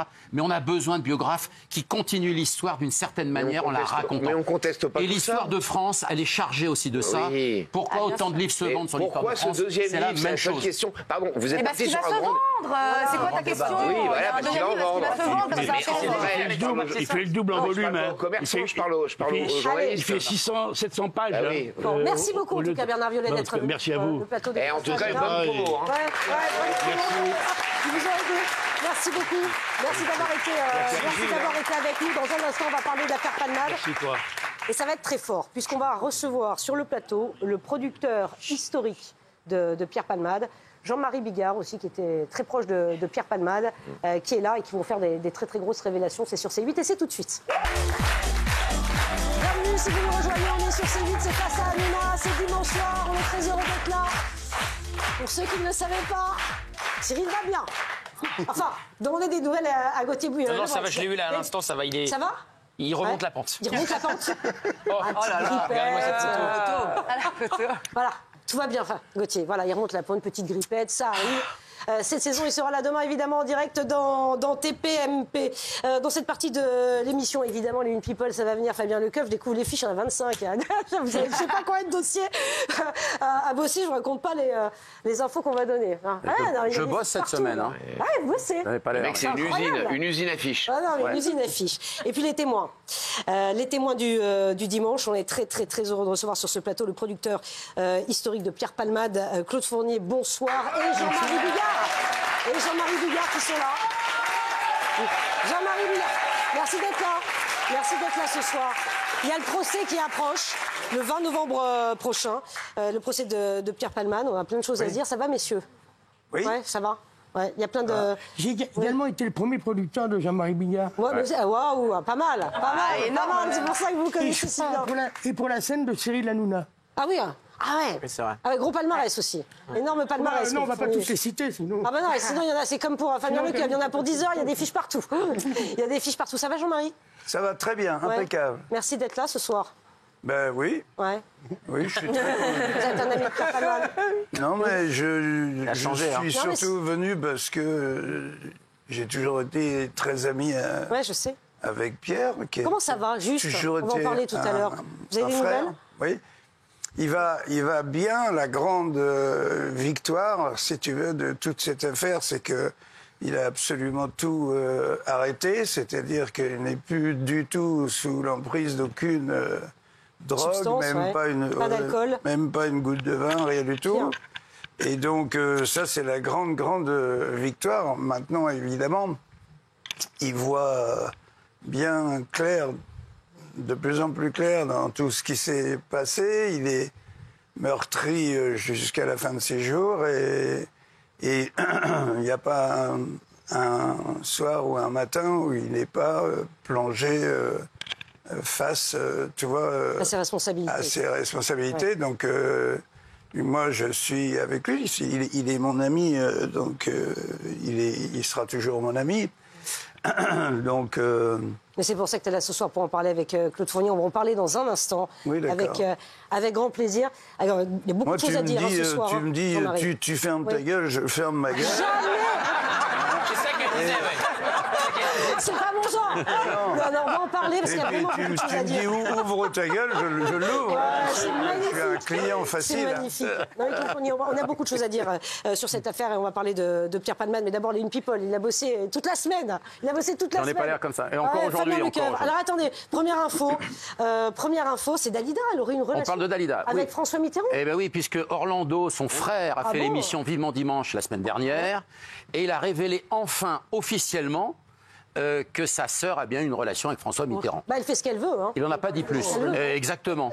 Mais alors. Et on a une vidéo de ça? Non, mais j'ai. Parce que ça, moi, je veux le voir. Hein, ça.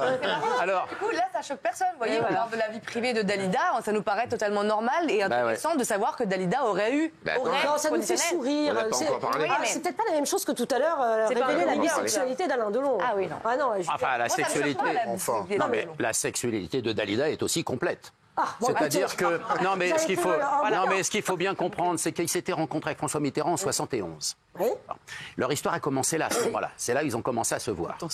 Et puis elle était partie animer une fête de la rose du Parti socialiste à Marseille pour Gaston Defferre à l'époque. Et François Mitterrand était là, premier secrétaire du Parti socialiste. Il était là. Et puis il y a eu un croche entre deux. Ils se sont dit machin. Ils se sont revus à Paris. Elle habitait rue d'Orchamps. Il allait régulièrement voir Dalida. Mais la rue d'Orchamps, si vous connaissez cette rue à Montmartre, c'est une rue qui n'est pas éclairée. C'est comme une impasse pratiquement. Et c'était noir à l'époque. Un coupe-gorge, quoi. Oui, carrément un coupe-gorge. Et à partir du moment où François Mitterrand est devenu président de la République, alors là, à ce moment-là, les services secrets et sécurité, ils ont dit non, c'est pas possible. Le président, il peut pas se promener le soir dans une rue pas éclairée en fonction pour les rejoindre sa promise rue d'Orchamps. Et donc ils ont mis l'éclairage dans la rue déjà pour commencer. Donc d'ailleurs les riverains sont très contents parce que ils ont eu l'éclairage enfin alors qu'ils réclamaient ça déjà à la mairie depuis longtemps. Donc et puis c'est une histoire qui a été alors Mitterrand en coulisses on lui donnait le surnom de Mimi l'Amoroso. Ah bon? Là oui, on disait c'est Mimi l'Amoroso et elle on l'appelait la Panthère Rose. Pourquoi?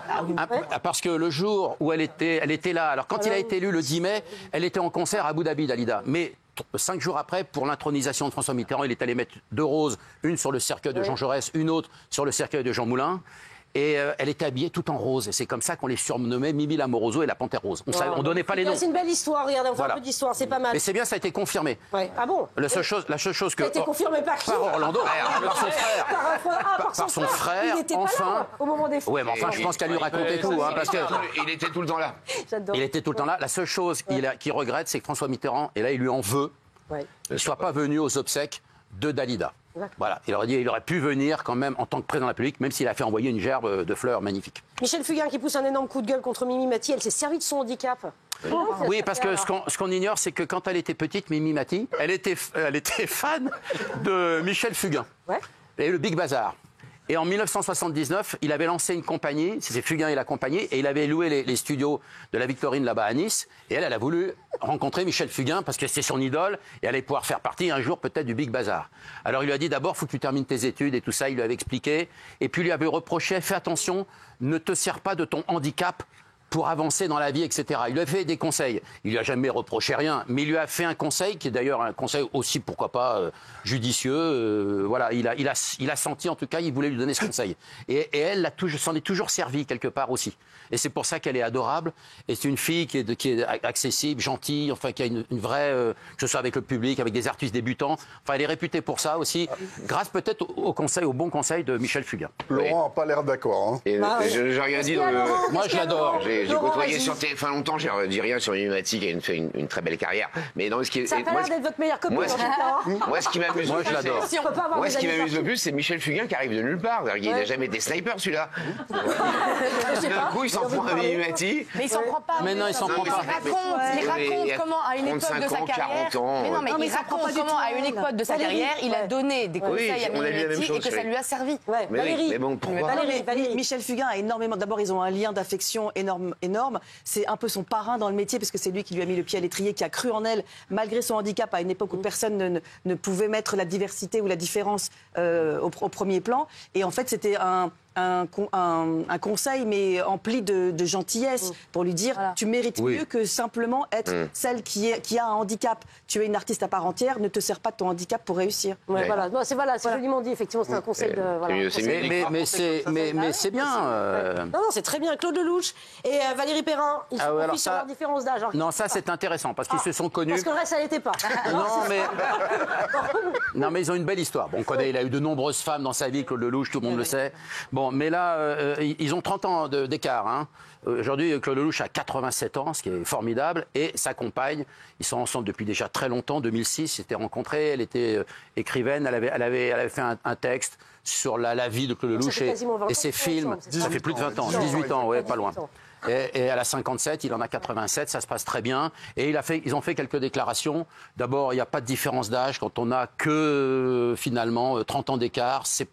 Il a eu une phrase. Pas dire ça. Non, vous savez, Claude Lelouch a dit une phrase formidable, Lelouch, que je réutilise quelquefois, mais c'est lui l'auteur. Claude Lelouch a dit un artiste n'a pas d'âge. En tout cas, il a le même âge toute sa vie. Et je pense que c'est vrai ce que dit Lelouch. C'est vrai. Et alors, il a rajouté des phrases quand même assez étonnantes. Bon, 3 mois après qu'ils s'étaient rencontrés, ils étaient ensemble, tout ça, ça a fonctionné. Ils avaient une espèce d'admiration mutuelle. Lui, il était admiratif de ce qu'elle écrivait. Et c'est une belle autrice, en tout cas. Et elle a été fascinée par les films de Lelouch, évidemment. Alors, ils ont quand même mis... il a une phrase qui est géniale. Moi, il y a 2 phrases qu'a dit Lelouch récemment dans une interview. On est fidèle quand on n'a pas trouvé mieux. Dans la vie. Je trouve ça nul. Franchement, c'est nul. On va demander l'avis à Gauthier Lebray. Non, mais Gauthier, pourquoi Gauthier? Pourquoi ça peut sur Gauthier? Non, il a eu 2 phrases. Si on n'a pas trouvé mieux, je trouve ça horrible. Il a eu 2 phrases chez Pascal Praud. Oui. Il a dit les femmes mariées devraient remercier les maîtresses parce que les hommes reviennent après. Et il a eu une 2e phrase. Il a dit on change de femme comme on change de frigo ou de voiture chez Pascal cette semaine. C'est dépassé ce genre de discours-là. C'est fini, Carla Baya. Non, mais il ne faut pas prendre ça au sérieux, j'espère. Enfin, c'est des blagues. C'est des blagues. C'était plutôt du premier degré. J'étais sur le plateau, c'était plutôt du premier degré. Incroyable, mais alors moi j'en ai une, si tu veux. Ouais, alors je me méfie, Jean-Marie. Oui. C'est le mec qui téléphone au commissariat, il dit pour ma femme qui avait disparu, vous pouvez arrêter les recherches. Et le flic, il lui dit elle est revenue. Il dit non, j'ai réfléchi.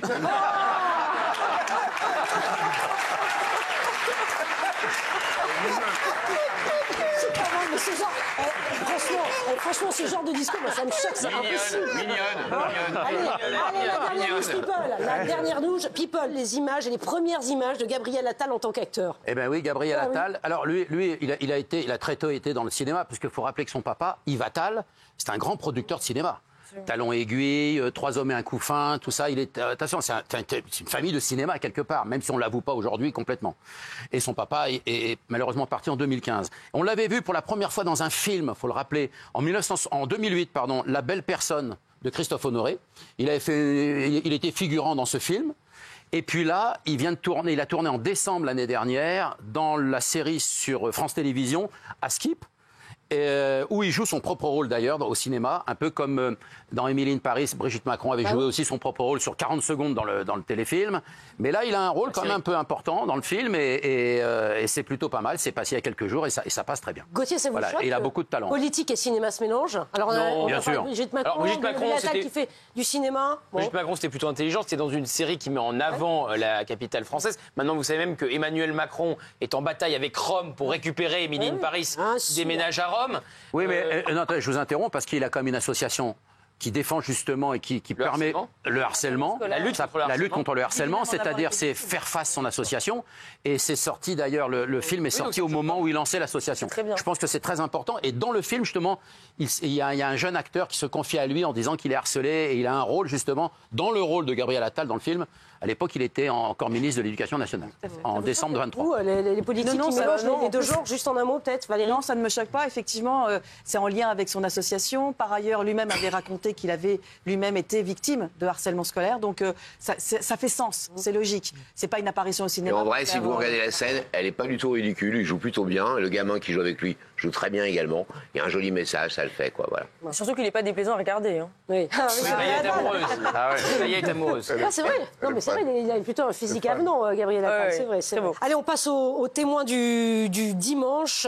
Claude Fournier, producteur historique de Pierre Palmade, est avec nous. Jean-Marie Bigard, évidemment.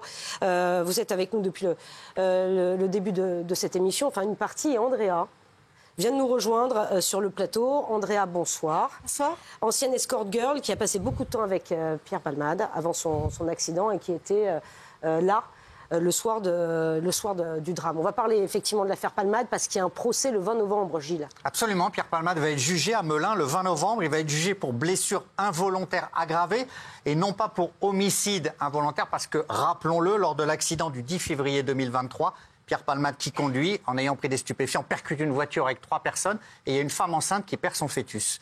Mais ce fœtus n'est pas reconnu comme personne vivante, viable par la justice, donc il ne sera pas pris en compte. Ce n'est pas homicide, c'est blessure. Mais Palmade risque quand même 14 ans de prison parce que comme il est en état de récidive légale, les peines doublent. Ça passe de 7 à 14. Voilà. Et 200 000 € d'amende. Rappelons qu'il y a eu 3 blessés graves. Le conducteur qui va très mal, multiples opérations, qui marche encore très difficilement. Son fils qui a des crises de panique, qui a redoublé son CE1, qui a été 6 jours dans le coma. Et donc, cette femme enceinte qui aujourd'hui n'arrive pas à se reconstruire. Alors vous nous disiez tout à l'heure, Jean-Marie, Pierre Palmade, c'est votre copain, vous l'avez dit. Oui. Vous l'avez eu récemment. Vous dites que ça y est, il a tout arrêté. Hein. Plus de drogue, plus d'alcool, rien. Mais c'est sa grande victoire, disons. Je veux dire, c'est la seule satisfaction qui vit au quotidien maintenant, c'est de dire putain, je suis clean, quoi. Et donc, il fallait la remonter la pente, hein, quand même. Hein. Non, il fallait la remonter. Donc là, il est clean aujourd'hui pour aborder son procès. Oui. Est-ce qu'il a conscience qu'il risque 14 ans de prison, comme Gilles vient de le dire? Moi, je pense qu'il est plutôt... Enfin, d'après ce que je ressens, confiant, il espère avoir un bracelet, et puis il espère que tout ça sera remis à plat. Il ne faut pas oublier que s'il ne s'était pas appelé Pierre Palmade, 48 heures après, on n'entendait absolument plus parler de cette histoire qui se produit régulièrement, quoi. Non, c'est-à-dire des mecs... des mecs flingués avec plein de drogues qui font un accident et même qui tuent quelqu'un, le lendemain ils sont dehors, on ne sait même pas que... Non, pour un homicide, quand on tue quelqu'un, on ne peut pas être dehors le lendemain, surtout sous emprise de drogue. C'est du pénal. Mais je comprends ce que vous voulez dire, Jean-Marie Bigard, je comprends ce que vous voulez dire. Est-ce qu'il a pris conscience vraiment de ce qui s'est passé? Est-ce qu'il a vraiment conscience aujourd'hui? Il est absolument dedans, il est noyé dedans, il est détruit. Il est détruit pour toujours. Il est, toi, quand tu passes d'avoir consommé des trucs très forts pendant très longtemps et tout, quand il est revenu sur Terre, si j'ose dire, il ne peut pas se remettre de ça. Donc, bon, c'est évidemment pas considéré comme une compensation de quoi que ce soit, mais il est marqué à vie, il est détruit à vie. Il sait qu'il a, en tout cas, empêché une vie d'exister, quoi, même si ça n'est pas... Je rappelle effectivement, ça c'est la justice, que ce n'est pas un homicide, ça n'avait pas été retenu comme homicide. puisque le bébé, Gilles, c'est la loi, n'était pas reconnu comme un être vivant à ce stade de la grossesse. Absolument, c'est pour ça qu'il n'est pas jugé pour homicide involontaire. Exactement, c'est important de le préciser pour les téléspectateurs. Pour blessure involontaire aggravée parce qu'il était en état de récidive et qu'il a reconnu avoir pris des stupéfiants, cocaïne et drogue de synthèse. Jean-Marie Bigard, est-ce qu'il a encore des copains, Pierre Palmade? Parce que c'était compliqué. Muriel Robin l'a lâché. Oui, il a moi déjà parce que. Vous l'avez tous les jours au téléphone? Je peux pas. Non, pas tous les jours, mais je l'ai de temps en temps et je sais que quand je l'ai appelé, ça a été un grand réconfort pour lui en se disant j'ai un ami qui est resté mon ami, quoi. Muriel Robin, on va regarder ce qu'elle disait sur RTL. Un, je sais. Deux, j'ai vu et entendu des choses qui ne sont pas en sa faveur. Et c'est pour ça que je ne me suis jamais exprimé. Et que je ne m'exprimerai pas. Mais je pourrais dire que je ne suis plus son ami. Parfois, on aime pour deux. Perdre un ami, c'est un deuil? Oui, mais moi j'ai dit que je n'étais plus son ami. Je ne sais pas s'il était le mien. Voilà, c'est Gilles, des mots très durs de Muriel Robin. Des mots très durs. Et Jean-Marie, tout le monde l'a lâché. Tout le monde l'a lâché. Et je dirais presque sauf vous. Mais c'est vrai que tous ses amis antérieurs, Muriel Robin a des mots très durs, beaucoup ne lui ont pas pardonné ce qu'il avait fait. C'est-à-dire même Muriel Robin, là, je vais la charger un petit peu, pardon Muriel, hein, mais elle empêche les deux pièces qu'elle a coécrites avec Pierre, ils s'aiment, ils se re-aiment, qui ont été deux cartons sublimes au théâtre, eh bien elle refuse qu'elles soient jouées pour que Pierre ne touche pas de droit d'auteur. C'est quand même assez sévère parce que c'était le seul moyen pour lui de subsister d'un point de vue financier, quoi. Donc elle le fait, ça fait beaucoup de peine à tous les jeunes metteurs en scène qui s'y seraient bien collés, aux jeunes comédiens qui auraient joué dans ces pièces merveilleuses, avec un rire toutes les 15 secondes, et elle s'y oppose. Et je trouve que c'est pas très sport, sans parler des bienfaits du pardon. J'ai envie de dire à Muriel, de ce point de vue, vas-y, essaye le pardon. Vous lui lancez un appel ce soir sur le plateau de Face à Hanouna. Si vous l'aviez en face de vous, Muriel Robin, vous lui diriez quoi, les yeux dans les yeux, Jean-Marie Bigard? Mais je lui dirais, laisse ces deux pièces se jouer. Parce que c'est bien pour les jeunes comédiens, c'est bien pour le jeune réalisateur, c'est bien pour les spectateurs qui vont le voir. Et tu prends une initiative parce que vous avez déclaré ces deux pièces coécrites. Et coécrites, ça veut dire aussi, pour ma part, hein, moi je sais que Muriel ne va pas être contente, mais c'est la vraie plume la plus importante, c'est celle de Pierre. Tu vois? Ça, elle va pas être contente, oui. Non. Ça. Non, risque d'avoir des soucis, Jean-Marie Bigard. Un coup de téléphone, je pense. Non, mais faut pas oublier que c'est Pierre Palmade, bel et bien, qui révèle Muriel Robin. Si Muriel Robin, elle est toute seule avec une feuille blanche, elle n'écrit pas tout ce qu'elle a écrit. Je veux dire, il y a quelqu'un d'autre qui tient la plume et qui la tient bien. Donc, pour toutes ces raisons, elle pourrait, en disant tout simplement rien, qu'elle est contente que les pièces qu'elle a fait avec autant de succès. Il y a une raison supplémentaire, Jean-Marie, c'est qu'en plus, les victimes auront certainement des dommages et intérêts et qu'il faudra que Pierre Palmade, entre autres, paye des choses et que s'il n'a plus une thune, il ne pourra pas dédommager. Les 200 000 balles que j'ai entendues tout à l'heure, je ne sais pas où il ira les chercher. Hein. Claude Fournier, c'est quoi? Vous savez, vous êtes son producteur historique. Quel est l'état de ses finances aujourd'hui à Pierre Palmade? Il y a deux, trois choses. Je voudrais réagir sur ce que tu disais, Laurent. Effectivement, il faudrait que Muriel comprenne que ces sous vont également servir à aider les victimes. Bien sûr. Et je voudrais d'ailleurs à cette occasion commencer par avoir une pensée pour les victimes. J'ai vu un reportage terrible dimanche dernier sur une autre chaîne et j'ai été effondré de la misère physique, sociale, le drame que vit cette famille, ce petit garçon, ce monsieur qui est C'est Robocop. Il ne peut pas passer un portique à l'aéroport. C'est dramatique. Et j'ai été vraiment ému. Et je voulais absolument commencer ma présence dans cette émission par penser très fort aux victimes. Voilà, mais c'est très bien, effectivement, on pense aux victimes dans cet accident. C'est vrai, vous avez raison de le souligner, c'est important, Claude Fournier. Il faudrait que Muriel Robin comprenne qu'il faut indemniser les victimes. C'est un appel que vous lancez à Muriel Robin, voilà, lâcher pour qu'il puisse indemniser les victimes. Sinon, il n'a plus d'argent. Il n'a plus d'argent, Pierre Palmade, Claude Fournier? Non, je crois pas, non. Je pense qu'il est dans le besoin. Ah, il est dans le besoin, carrément. Oui, tout à fait. Oui, il est. Ça veut dire quoi, être dans le besoin? Il n'a plus aucune recette.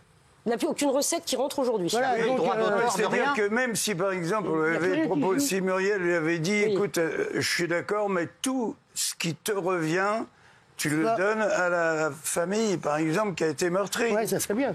Tu vois, ça serait pas mal, mais au moins la pièce se jouerait, tu vois. Là, elle dit non pour priver d'argent... Pierre Palmade, mais dit qu'il en a besoin pour reverser aux victimes. Sinon, il sera insolvable. On en est là? Je pense. Vous pensez qu'il est insolvable aujourd'hui? Je pense qu'il... La maison, elle a été vendue. Attendez, la maison à la on parle de millions d'euros d'indemnisation. On ne parle pas de 50 000 euros. C'est à vie le gamin qui va falloir le suivre. Et le père, il a que 40 ans. Enfin, l'oncle, il a une quarantaine d'années. On parle de millions. On ne parle pas de centaines ou de dizaines de milliers d'euros. Oui, mais l'important, c'est de... Est-ce qu'il donne, par exemple, si tout ce qu'il gagne, il le donne, c'est un geste. Il faut qu'il puisse avoir des rentrées d'argent. Et puis, attendez, il risque la prison s'il ne reverse pas. 14 ans de prison, effectivement. 14 ans de prison. Andrea. Donc, il faut qu'il puisse donner un petit peu, au moins tous les mois. Ouais. Juste un mot peut-être, Claude Fournier. Est-ce que vous... Jean-Marie Bigard a des nouvelles régulièrement. T'en as marre de 2 mois maintenant, ça y est.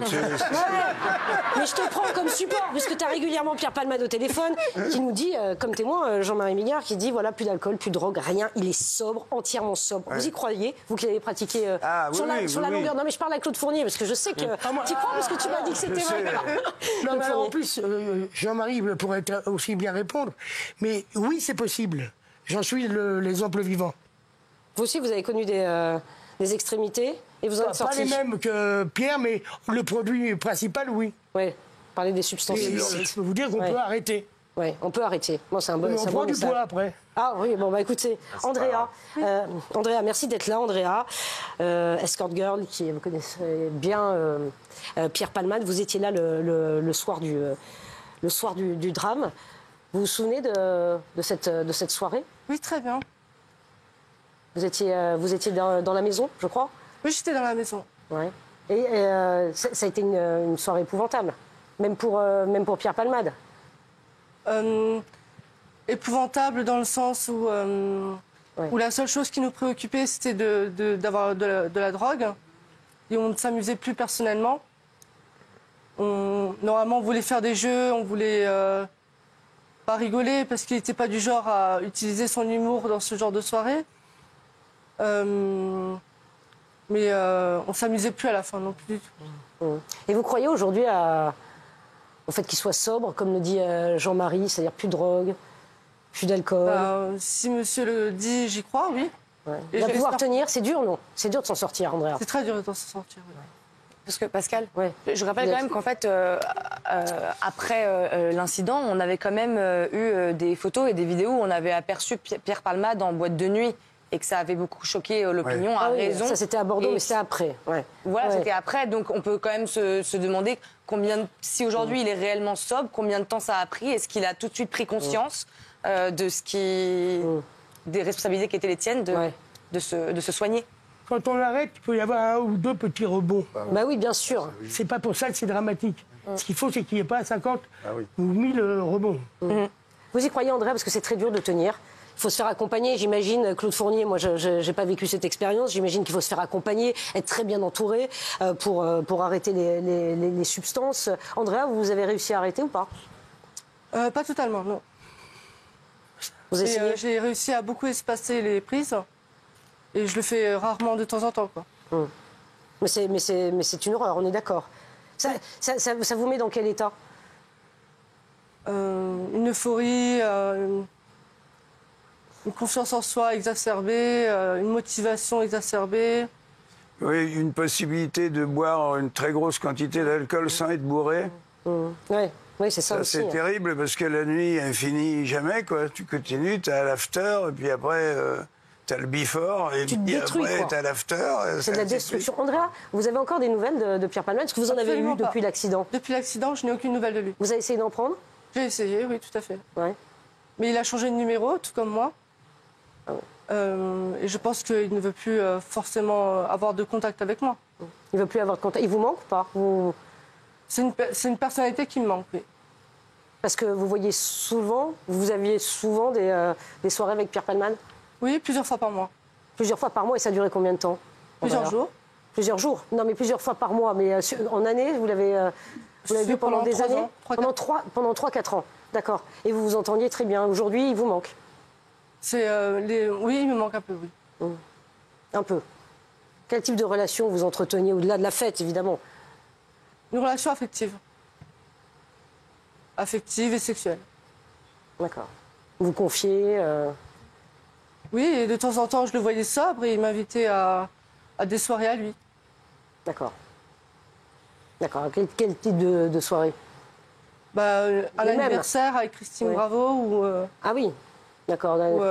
C'était des soirées où c'était sobre, c'est-à-dire c'était pas des soirées comme celles que vous avez pratiquées. Il n'y avait pas de drogue. Oui, voilà, il n'y avait pas de drogue. C'était des soirées Gilles. Oui, Andrea, donc vous étiez à Célie-en-Bière lors de la soirée qui a préludé l'accident et vous vous disputez avec Pierre Palmade. Oui, je me suis disputée. Pourquoi vous vous disputez avec lui? Vous sentez que là, ça va déborder, que c'est trop? Très honnêtement, on se dispute parce qu'on est en train de perdre la tête. On ne sait plus ce qu'on dit, on ne sait plus quoi penser, on devient parano.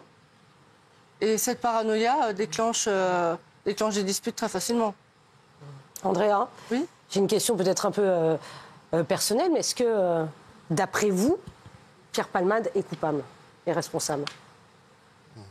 Ça reste un adulte, donc il est responsable, il n'avait pas le droit de se droguer. Mais il est irresponsable dans le sens où quand on est toxicomane, on peut pas. C'est très difficile de juger une personne qui se drogue alors qu'elle est en dépend. Il ne faut pas prendre la voiture dans ces cas-là. Et ne pas prendre la voiture dans ces cas-là, tout à fait. On va prendre la voiture. Pas prendre la voiture dans ces cas-là. Oui, c'est ça. Jean-Marie. Et je pense qu'il le sait, Pierre Palmade, il sait qu'il va payer toute sa vie. Oui, je sais. Mais enfin, il faut dire d'abord que Pierre Palmade est une force de la nature incroyable, quoi. C'est-à-dire qu'avec tout ce qu'il a appris, on se demande comment il est vivant. Moi, au tout début, que j'ai vu partir à fond là-dedans, même dans le métier, on disait dans 2 ans, il est mort, quoi. Et puis on n'en parle plus. Mais il est d'une résistance absolument incroyable. Oui, aujourd'hui, il est sobre, il est prêt à affronter son procès. Il risque 14 ans de prison. Merci beaucoup. Jean-Marie Bigard, Claude Fournier. Merci beaucoup, Andrea Gadoni. Merci, les amis. Merci beaucoup.